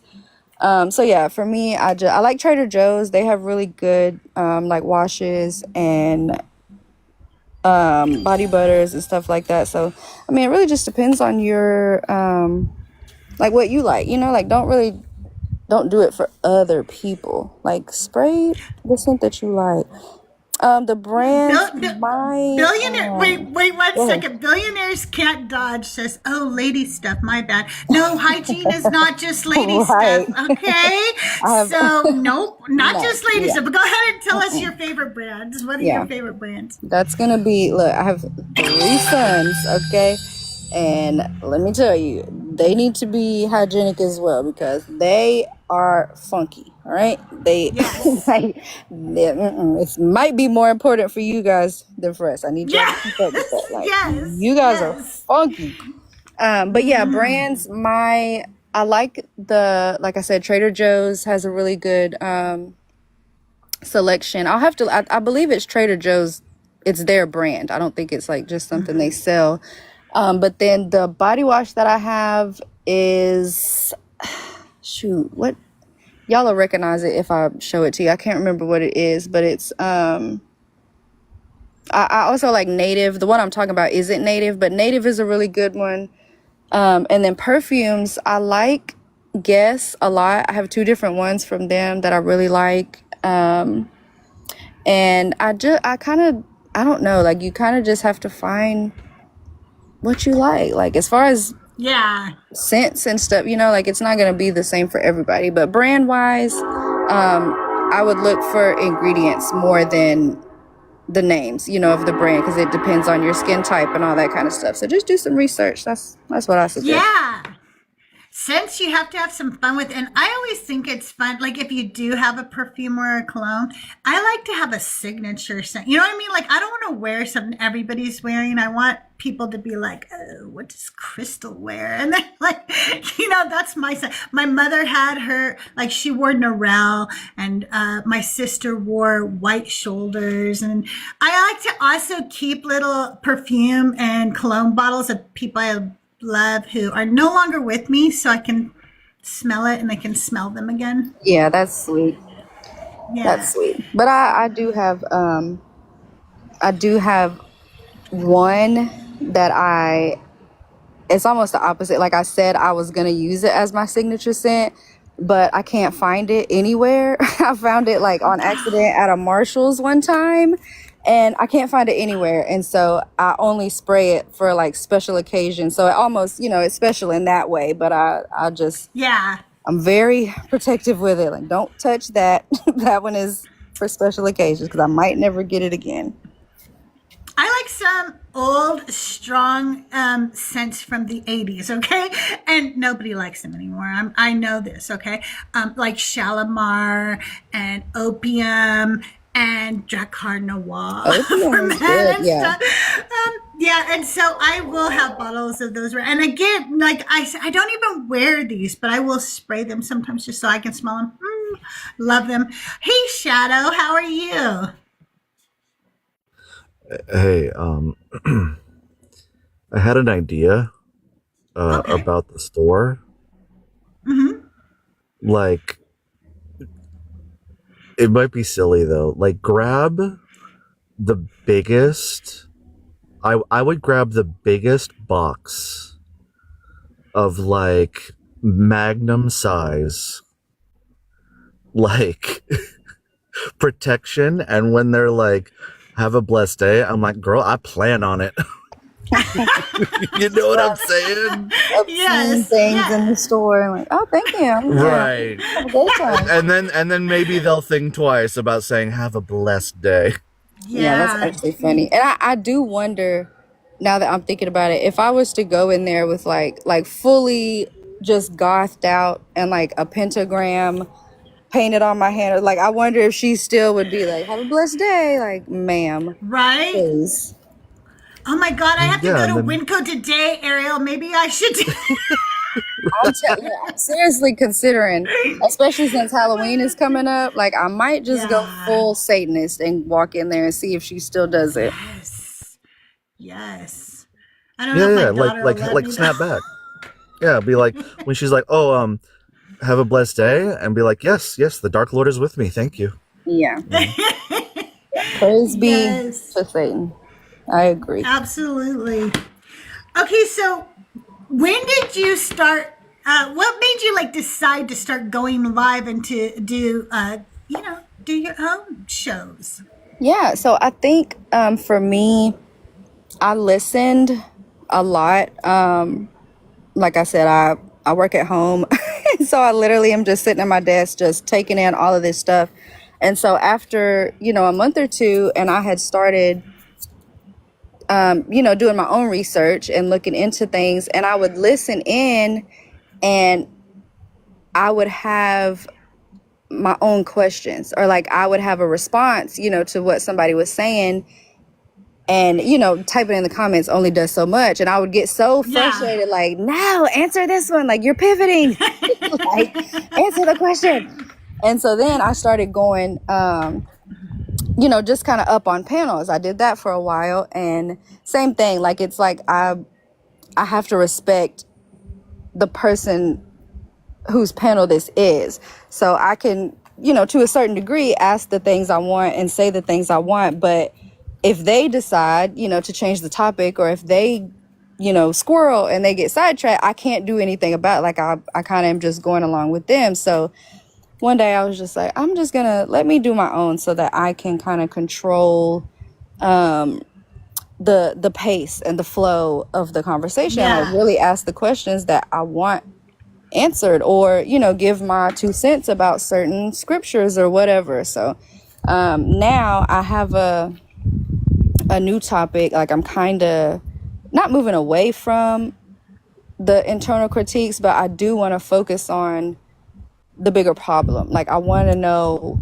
why y'all think it's okay to vote with this. Like why do you think it's okay for you to believe that you only have the truth and everybody else is supposed to be living this way? Like, do you think that's really fair? And so I kind of have a list of questions about politics. Like, this isn't, you know, gay marriage isn't politics. I don't get to vote on straight marriage. AB isn't politics. I don't get to vote on men's bodies. Like, this is not this is all coming from your dumbass book. Do you think that's fair? Right.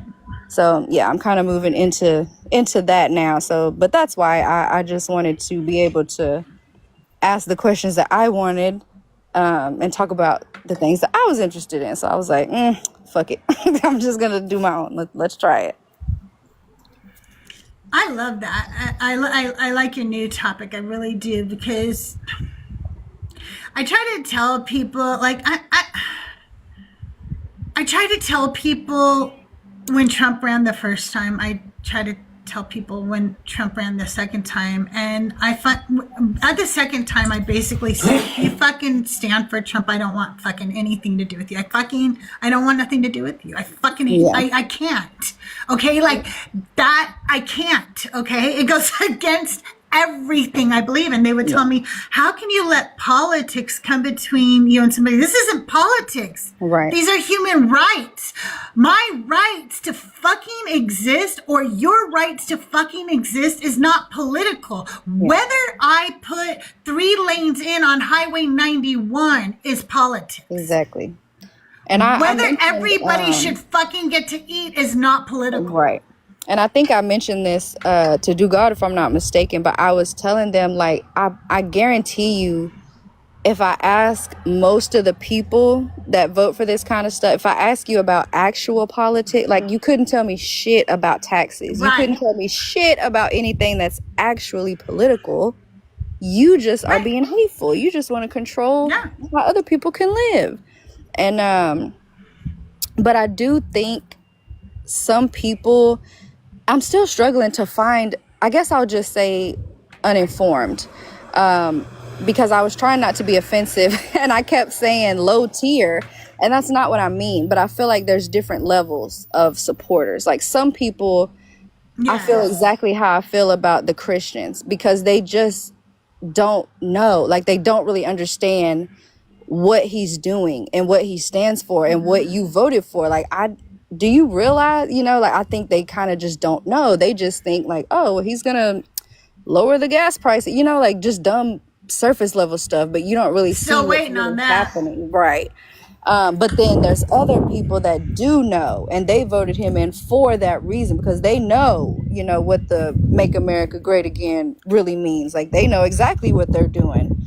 And so I've kind of had to learn to be a little more patient, and it is hard, because they'll stay intent, like they're arrogant, and that's what gets me. It's like, you're wrong and you're arrogant. Like, I'm gonna cut you out. What are you talking about right now? But they're so arrogant. They're so wrong. They're so arrogant, and they're so loud, and it's just so obnoxious after a while. And like I've been telling everybody, I am trying to be nicer and kinder. I really am. I'm trying to be calmer. I really am. But goddamn, if they don't just come up here and try my patience, just saying the stupidest shit and the most bigoted shit and the most misogynistic shit I've ever heard, and then I lose my shit. And I'm like, oops, sorry. Yep.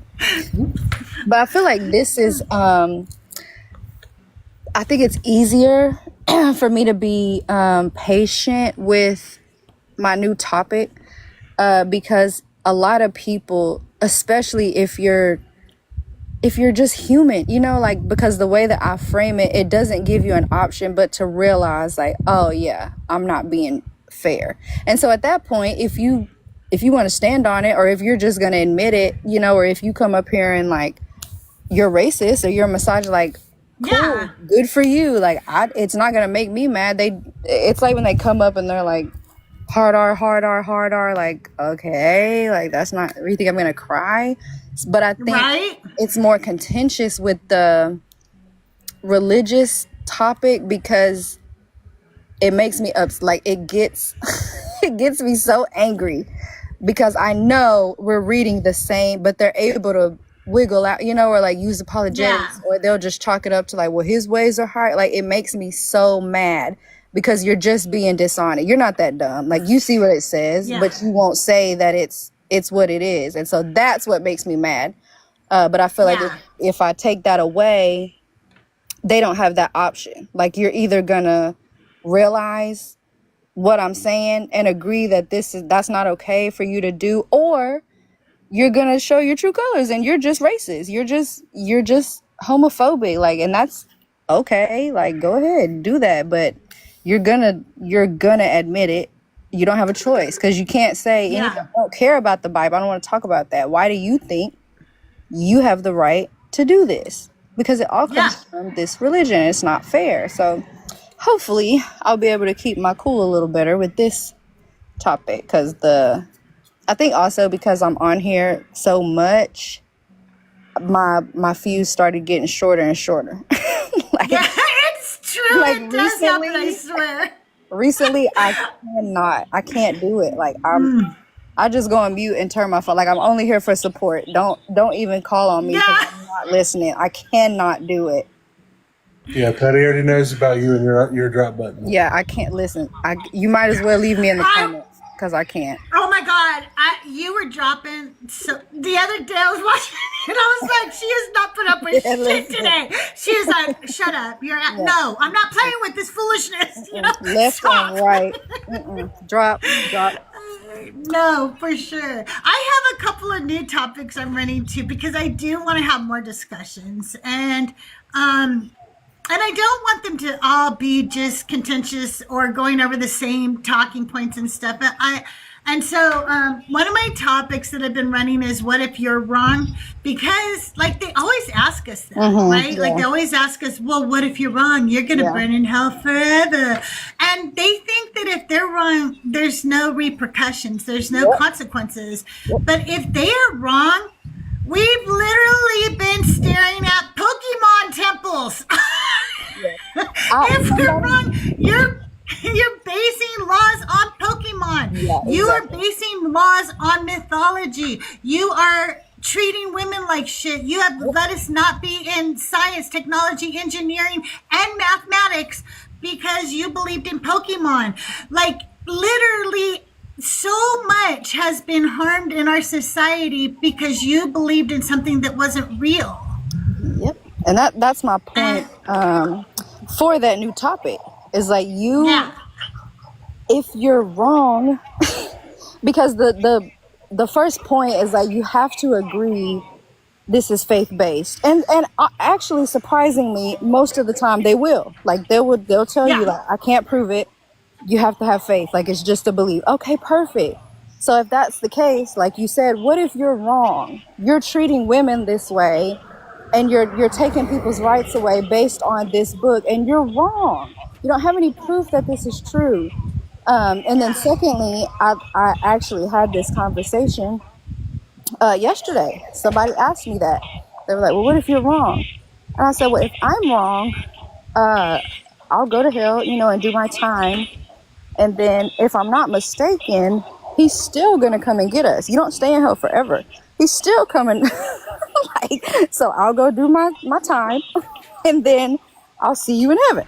But if you're wrong, you wasted your whole life and you don't get another chance. There's so many things you probably would have did or said or whatever, and you don't get another chance because you wasted it thinking that this was the truth.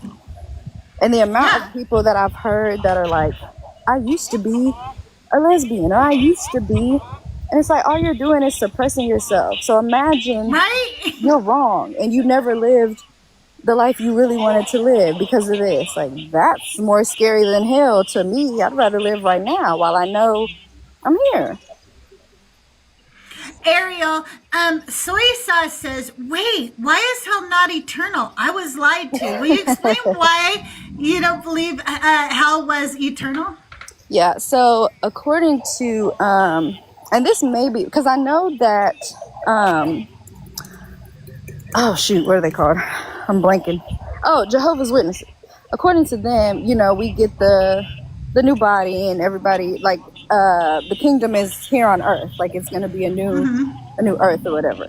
And so I believe they're the same ones that believe, and I can't remember the scripture because there was one little, listen, I got caught up because she was a little old lady and she was so nice. And this was right in the middle of me deconstructing. And she would come to my house every Monday and she would knock on the door.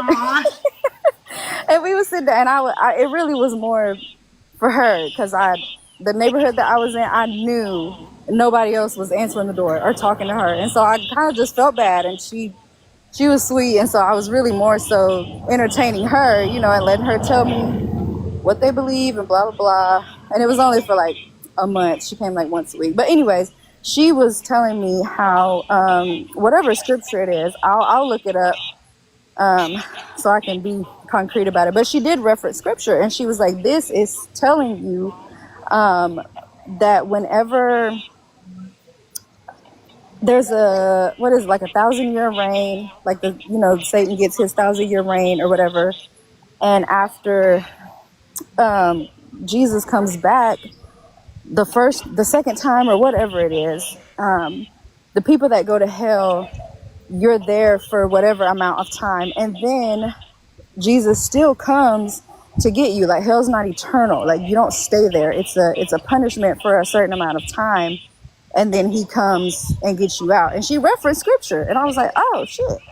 Like, okay, so I'll have to find it. But yeah, I was like, oh, so, and obviously different denominations, have different beliefs, but I thought it was interesting. Like, oh, okay, so some of y'all don't even think you stay in hell. Like, he's still coming to get you. Like, you got to go do a little punishment, and then he's still going to come and get you.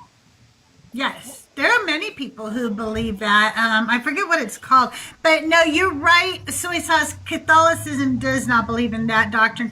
Catholicism believes that you're going to burn in hell for an eternity, unless you sit in purgatory for a while. But if you sit in purgatory for a while, you could just go pay the Catholic Church to get you out.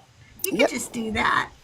Isn't that cool? That you could just pay somebody on earth to get you out of some realm. Right. This other realm. Yeah. Yeah.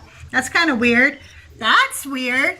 I think it's interesting too that they don't think, like, not only are there multiple religions in general, and y'all think this is the one that's true, but then you go into the different denominations of this one. And there's so many of y'all, and whatever one you belong to, you think y'all have the real truth. Yes. Like, it's actually crazy to think about. Like, it's just arrogance. Wild. That's all it is. Like, it's like a clique. Like, well, our clique we're the cool kids. Okay. I always tell people, if you just get two Christians up on a panel, you can get them to argue the whole rest of the time. You won't have to do any work. They'll provide all the entertainment for you. Oh, yeah. They will debate each other for you. Yep. And we say it all the time. We're like, oh, the girls are fighting because y'all are both on the same side. Why are y'all fighting? It's true. It's true. So, what do you want your content to serve as? More educational, more healing? Like, what are you looking for your content to serve?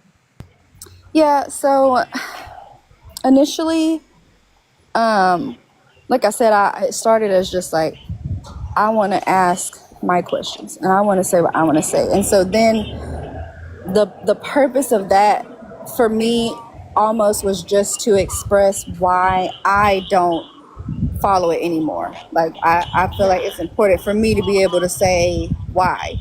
Because like I said, my sister and everybody, like they wouldn't even listen. And my sister ended up telling me, she was like, I feel like you're trying to take something away from me. And so, anyways, I feel like it was just a platform for me to be able to express what I don't agree with, and why I have an Yeah. issue with it. But now, with the new topic, I'm really hoping for it to be educational. Like I swear to God, they come through here with these. You got 3 wheels on your motorcycle. That's an old man motorcycle, and you got the nerve to have a loud ass engine, sir. Please, It's true. please.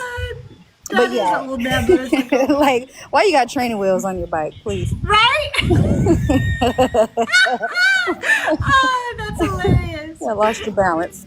But now, I hope for it to be an educational thing and like an eye opener. Like I want y'all to realize, because I think that's more important than trying to deconstruct you. Like for me, Yeah. if you want to believe that and you want to live by those laws, that's none of my business. But if I want to do Right. otherwise, it's none of your business. Like I just want them to realize it's not fair. Like I want y'all to stop forcing it and trying to push it on everybody. So that's my new goal. Like I just am trying to push the needle, however small it may be. I just want to show people the contradictions and like the problem with what you're doing. Yeah, absolutely. Hey, you guys, if you are in the TikTok chat over there on YouTube on Deconstruction Junction or on my channel, and you have a question for Ariel, just put your question all in caps. I'll be happy to read it out for her. We're talking to Ariel today. This is Decon Q and A with CrystalJae. I hope you're having a wonderful Sunday. Oh, look, I made that all rhyme. So,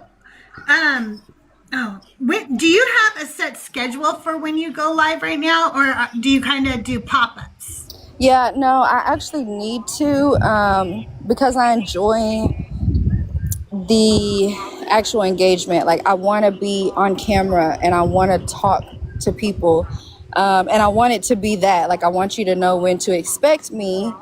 So I do need to get a schedule together. I just have a 3-year-old. It's a little Yeah, all over the place. And it's hard. so, yeah, by the time my oldest gets home, like I don't want to, hey, watch your brother, like it's not your baby. Right, You've been at right. school all day. So Yeah. it's kind of, I want to spend time with you now, yeah, it's kind of up in the air. But yeah, I do eventually want to get on an actual schedule. I'm thinking the weekends would be easier, because that way, everybody's at home. They can kind of play amongst themselves. They'll be okay. I don't care what you're doing as long as you're doing it in the house. I'll clean it up later. Yeah. So maybe I'm thinking weekends. But yeah, I'm gonna put it in my bio once I get a set. That's kind of why I haven't been going live, because it's so sporadic and nobody It's knows. chaotic sometimes. Yeah, and every time I get on, like somebody else is on, and I'm like, oh, I don't want to, go Don't live worry again. about that. Yeah. You can't worry about that because there's just so many of us now. You know what I Yeah, mean? there And we really all is. bring something different to the table, and the word needs to get out there, right? Like we need to spread the education. So we need all how does that one person say, they say all capable hands on deck. They said they used to say all hands on deck, but there are some people you don't want helping you, right? So they're not capable of Maybe doing the not job. you. So Maybe not you. all capable hands on deck, right? Hey Joel, how are you? Joel's like over in the UK right now. Everybody's Oh, missing Joel. yeah. He will be back at the end of October, you guys. So you can watch me instead. I steal all of his content anyway. So just I watch was me. there when you stepped in for him on Mezzo's Live. I was like, is that Joel? Because you did a great job. I was like, are you sure? Thank you. Right, I did so good. Anyway, um, so what does community mean to you? Um, honestly, that's something that I struggle with. And not really in a bad way. I'm very closed off. Like, to me, community is me and my kids. Like, I don't care if I never talk to anybody else again. Um, like, obviously I love my mom and like I love my sister and everybody, but I just feel like something is wrong with me because I don't like, I don't care about being around other people. I just don't. But if I was to have, my ideal community, it would just be people like do God, like petty, like people that don't have biases and people that stand up Yeah, for their people groups, and people that help you, like, because I've seen it, when was it Fee? Was it her daughter? I mean, her son, that got in the accident, and like I watched the whole yes, community, come together. Like, that's my ideal. We're there for each other. I yeah, respect you, you respect me. We all stand up for each other, and we take care of each other. yeah, absolutely. I agree 100%. And that's what I really do love our community because they are like that. We do come together. We've raised thousands of dollars over the past like year or two. I don't think a lot of us did fundraisers and stuff much further back than like a year ago, but literally thousands of dollars to help people in the community. Like myself, I was one of the recipients. People sent so much money. It helped me so much in a time where I really needed it. I had unexpected surgery bill, and they had pulled the funding for my daughter's school all at the same time, and it was just a really hard time for us. We were down to one car, and there's 4 adults living here with one car. It was just like really just a hard time, and everybody came together and helped us, and we've helped so many people in this community, and so doing that is really important to me. But I'm with you about your kids. Like, I thought there was something wrong with me too, Ariel. I'm starting to think there's not something wrong with me and you. Okay, I'm starting to think Yeah, that like, it's everybody else. It's not me. It's you yeah, guys. right. Like, I think it's okay to keep your inner circle small. Actually, I think it's wise to keep your inner circle small. I think that it's okay to have a relationship with other people or whatever, but it takes a lot to get into my inner circle. Yeah. It takes a lot. Pretty much, you got to be a kid of mine or a grandchild of mine or my husband. Otherwise, like, I love you. We're very good friends. I care for you, but you're really not my inner circle. Like, I just need you to know that. Like, it's a very small circle. and I'm okay with that because they've proven themselves to be an amazing circle. How many hours of study of the Bible do you have to do, Ariel? Um, to do what? Like, to Yeah. understand it, or to like, what do you Joel, mean? Joel said loud and clear, Crystal. Listen, Joel, you're the same way, dude. Okay, like, I know you. Okay, you are literally the same way. I love you, Joel. You know I do. And if I ever come to Canada, I'll buy you like a cup of tea or something. I don't know. What do y'all drink up there? Whatever you like. We'll go to Tim Hortons or something. I don't know. She'll treat you I to don't know. poutine. She'll treat you to What'd you say? poutine. You'll treat them to Oh, poutine. yes, I'll treat him to Perfect. 15. Yes, I will. Perfect. Yes, I will. A cup of Tim Hortons is like. Do you guys say that up there? Is it called a cup of Tim Hortons, Joel? If you could collaborate with any creator, who do you want to collaborate with? Um, And you can name more than one, just so people don't go, oh, she picked favorites. yeah. Let me give a list. Everybody, nobody getting upset. Maybe So for this topic and for like a serious discussion, I really like what Bar is doing right now. He's putting together a timeline of just kind of how this was conceptualized, and then how they put it together, how they used it, blah blah blah. And I think that's so important. And I'm a visual learner. I can learn other ways, but like I enjoy a visual because it just helps me seal it, in my mind. And so I think that's so important to be able to look at it and just watch, how we got it today. And so for those topics, I would really like to do something with that, maybe tie it into, the new topic that I'm doing now, like considering now that where this came from and how this came about, do you now still think it's fair for you to use this to vote, against other people? Yeah. I still believe that. But on the funny side, I would love to collaborate with Mezzo and Joel. I'm not prepared. Don't send me any messages. But I love the wit. I feel like they make the same jokes, especially Mezzo. He's so fast with the stuff that he says. And I'm like, he's got like zinger. I'll be sitting there like, yep, zinger. That's a good one. But they're so funny, and I love their chemistry together. I do too. So with them, I think it would be fun. Joel's rolling his eyes because you mentioned how funny Mezzo was. I knew he was going to say something. How charming and handsome he was. Okay. Listen, Joel, please listen. Let me tell you, Joel. The wardrobe is immaculate. Okay, let's start there. Every time the wardrobe slaps. All right, you have your thing. Mezzo has his thing. But seriously, their music, I think it would be so fun to make an actual album, or like an actual like kids songs, because obviously not the raunchy stuff. That's funny for us adults, but I do think that's a funny thing. Songs? Listen, have you heard? Yes. Oh my god, his kids songs are hilarious.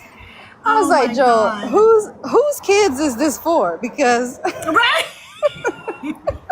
What kids are you giving this to? God made me to go to heaven. God made you to go to hell. Yeah, I was like, I like that one. Okay, we're telling the truth. Okay. That's right, Bible-believing Christians. That's who these children's songs are for. That's the problem, though, Joel. But Christians don't believe in the Bible. You silly. Right. You silly. What kind of legacy do you hope to leave, like, for your kids and your grandkids? Yeah, so I've actually pictured this a lot as being like I think it was something dumb. It was like a Medea movie or something, but where there's like the head of the family, basically, like she's the oldest woman, and like, so everybody there came from her. And so I picture that a lot, like just being, I've got 3 sons, I might have more kids, and they'll have kids, and it'll kind of just go from there. But I want to be the chain breaker, so to speak. Like, I want to be the one that was like, no, that's not okay. We don't treat people like that. We don't talk like that. We don't act like that. That's not okay. And that goes back to the pushing the needle thing, like it's only a small, like, it's just me and my kids and their kids. But I feel like somebody, like, you never know. And just to use an example, because I don't like everything that he said, but you don't know if you're raising like the next Martin Luther King or something. Like, you don't know which one of these people is gonna really do something that changes things. So for me, it's important to leave behind them knowing that I care about people and that I teach you to care about people, because that's all we got right now. Like, that's literally all we have is each other. And if I want the world to go on for them and then they want it to go on for their kid, like, I don't want it to be how it is now. Like, I'm scrambling trying to figure out how to go to school and work and homeschool because I'm terrified every day sending y'all to school. Like I hate that for them. I don't like the world that we're in right now. Me And neither. so yeah, I want to be the one that said no, like that's not okay. And I've joked about it before because it is like corny, but to me it's like no, you're gonna remember this. But every year before the first day of school, I make them sit down and watch compilations of the videos where like the cheerleader will ask, you know, the Down syndrome kids to prom or something. Like I make them watch compilations of stuff like that. And I'm like, Aw, that's how you treat people. Like you don't, I better not I like that. ever hear of you bullying somebody or saying anything mean or making fun of, like we don't do that. I better not ever get a call about that.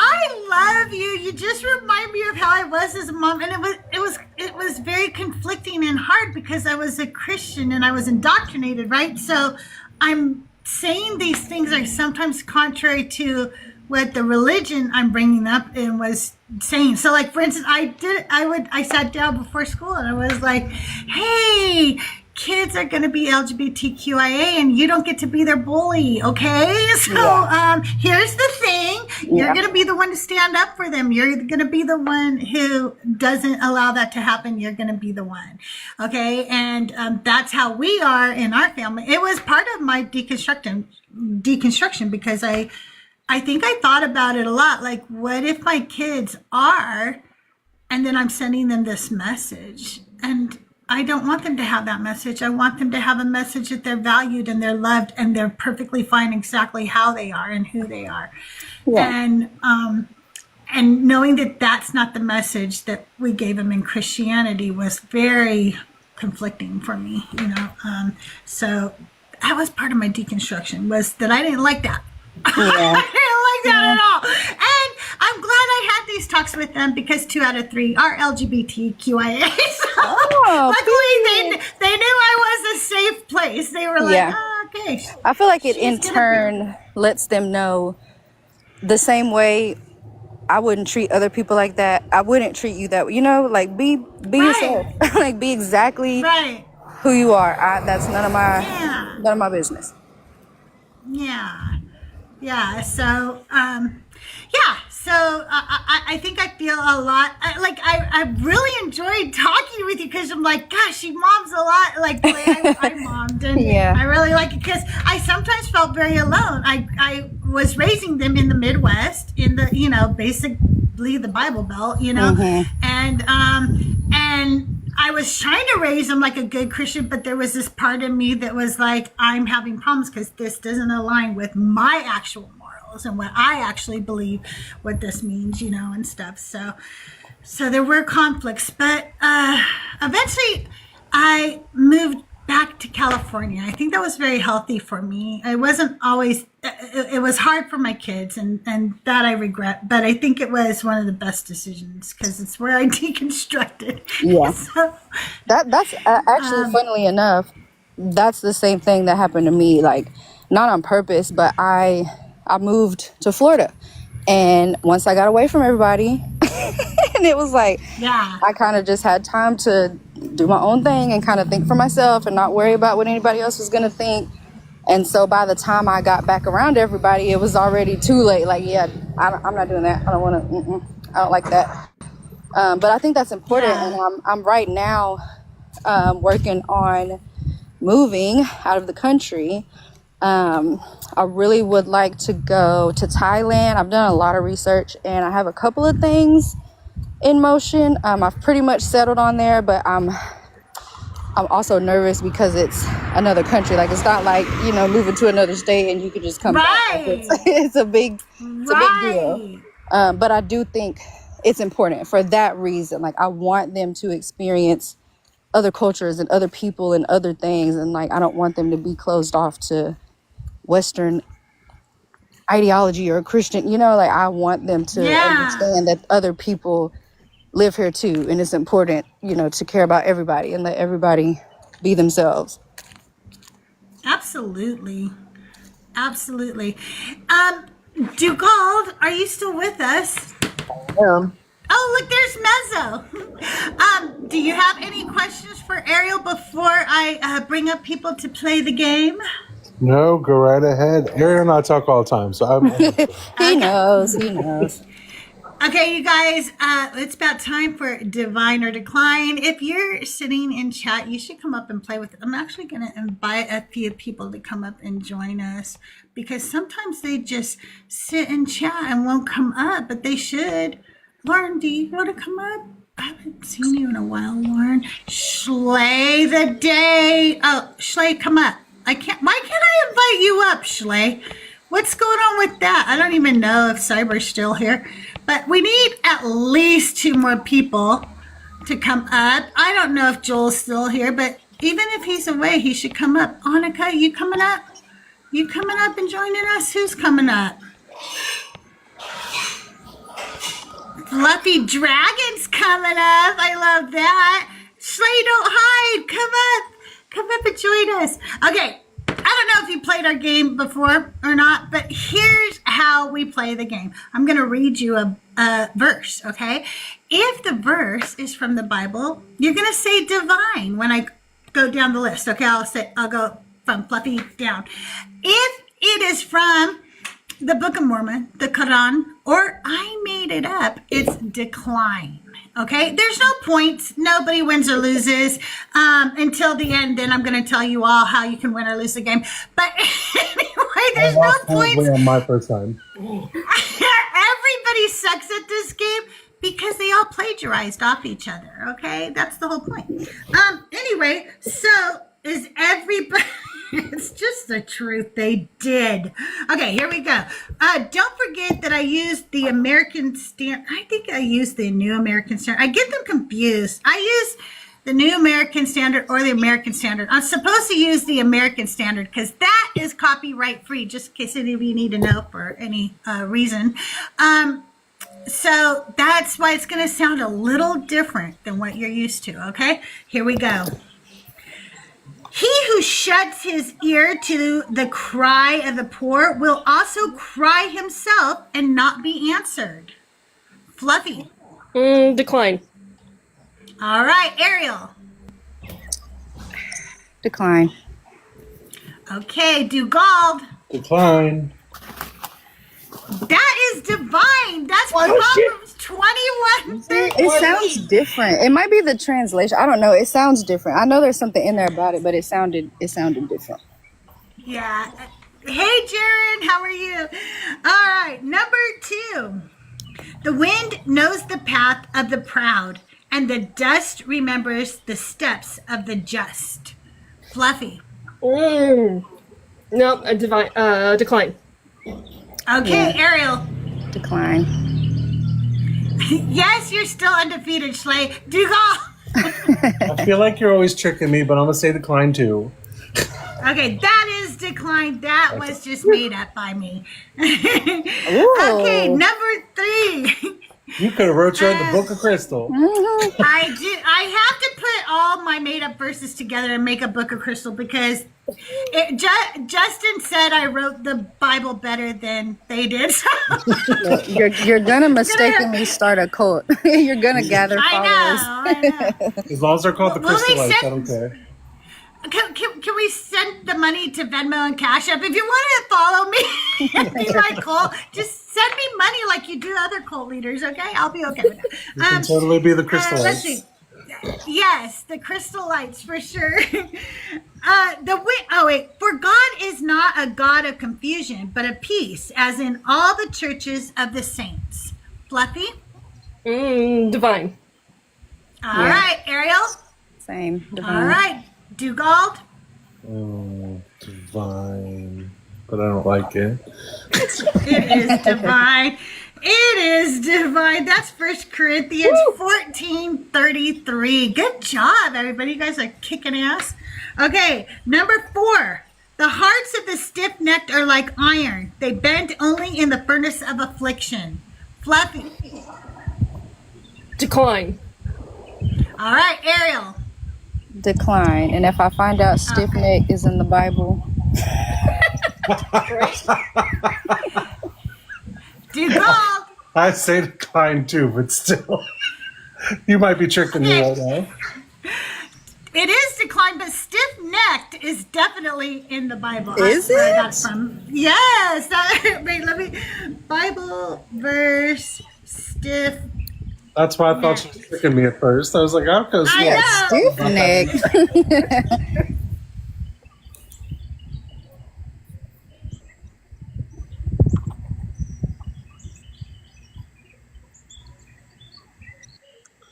So I got a phone call, and then I hit decline instead of divine for the phone call. And then it wouldn't decline it. It just kept ringing in the I background. said, no, Like, you're what's going to going pick on? divine, damn it. Okay. You're going to pick divine. You can pick divine. This is your daughter, god damn it. And she's gonna be mad. No, she's not. So it's in Exodus 32:9. Then the Lord said to Moses, I have seen this people, and behold, they are an obstinate, or it says in some translation, stiff-necked people. It's also it's all throughout Exodus, in Deuteronomy, Second Chronicles, Nehemiah, and Acts, and it's usually talking about the Israelites being stubborn, is what it is. I'm sorry, I digressed though. And we created humankind in pairs that they might find rest and mercy with one another. Fluffy. Decline. All right, Ariel. Divine. All right, Dugald. Divine, but I don't like it either. Okay, that one is declined. That is from the Quran, Surah 30:21. That makes more sense because I was like, I don't like how that sounds, but It was in the pairs thing. Like, I know that's not what Oh yeah, that makes sense. Yeah. Yeah. Okay. But each one is tempted when he is carried away and enticed by his own lust. Fluffy. Divine. Okay, Ariel. Decline. All right, Dugald. That's so vague in general. That sounds like it could be from any of them. Divine. That is divine. That's James 1:14. I did That good was today. James, Lauren. Good job, Lauren. I love that. Okay, number 7. And the Lord caused that their skin became white like unto the driven snow, and they did rejoice exceedingly. Fluffy. You. Yeah, ew. We know what exceedingly means. Yes. Okay, I'm gonna go with decline because I think I know where it's. Anyway. Okay. I'm gonna go with decline. Ariel. Yeah, decline. It's given Book of Mormon. Yeah, yeah. It's given the Quran. Dugald. I say decline, but I'm pretty sure I know where you got it from, though. It is the Book of Mormon because anytime I talk about white, it's going to be the Book of Mormon, okay? If I say white, it's the Book of Mormon. Oh, fire. There's one verse I found in God, what book was I in? Anyway, the story about Miriam, she gets turned white with leprosy. So, but that's about it. That's it, really. Let's see. Number 8. The fool builds his house upon the shadow, and when morning comes, he has no place to dwell. Fluffy. Divine. All right, Ariel. Decline. All right, Dugald. Ooh, that one's rough. Decline. That is declined. That is made up by Mowa. Okay. Number 9. I'm doing better now than I did when I was a guest. What is the problem? Because you're starting to get what I do here. You're starting to understand the game here. Okay. For the wages of sin is death, but the gracious gift of God is eternal life in Christ Jesus our Lord. Fluffy. I don't know. Like, that sounds like it should be straight out of the Bible, but I'm gonna go with decline because I think you've done something to it. Okay, Ariel. Yeah, I'm gonna say divine, but it's giving Paul. Okay. Dugald. Can I get a repeat? Yeah, You don't sure. like it? For the wages of sin is death, but the gracious gift of God is eternal life in Christ Jesus our Lord. divine, but I don't like That is divine, and I don't like any of them. That is divine, and it is Paul, Ariel, because that is from Romans 6:23. Good job. All right, you guys, here is the final question. This is for all the marbles. If you get this one right, you get eternal life with your Lord and Savior. So make sure you get this one right, okay, you guys? Here we go. Number 10. Two crystallites will get their salvation. Okay, here we go. The righteous are as trees by the waters whose roots shall not wither in the year of drought. Divine. All right, Ariel. Yeah, I think it's divine. All right, Dugald. For some reason, I feel like you're tricking me on this one, so I'm going to decline. Let's see what happens. Good job, Dugald, because that's from the Quran. That is Surah 14:24 through 25. I just changed Allah to God. All right, you guys, that is today's Divine or Decline. I hope you all earned eternal life, because I know that's what we're all seeking, is to live forever. No. Sorry, Dugard. Ariel- You're going to heaven. Sorry. Ariel, when will you be live again? I am going to, what's today, Sunday? Well, we doing it all night, or you going live tonight at some point? Look, right? I actually may do this evening, but if not, I'm going to do Tuesday. I'm going to shoot for 10 a.m. because I know for sure I'm clear on Tuesday. Awesome. All right, you guys make sure you're following Ariel. She does amazing lives. Also, like, she doesn't put up a bullshit. So if that's the kind of content you like, that's the one you want to watch right there. I will be live, I believe tomorrow, 11 a.m. Pacific time for Conversations with Crystal, if I'm not wrong.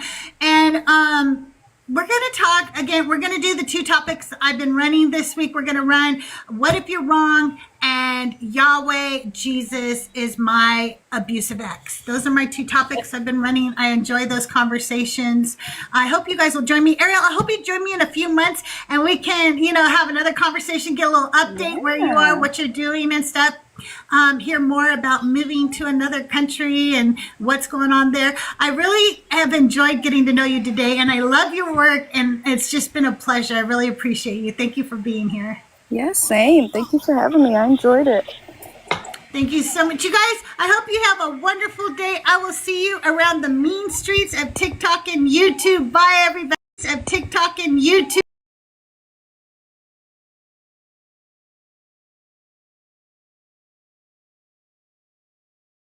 Sandra's point here. Would you rather live in a world where people are raped or a world where nothing bad happened? Yeah, I would rather be in heaven. That's right. Is that the question that I asked you? No, but The question that I asked you, the question that I asked you is, would you rather live in a place where people are raped or a place where no evil happens? no evil. That's obvious. Okay. Great.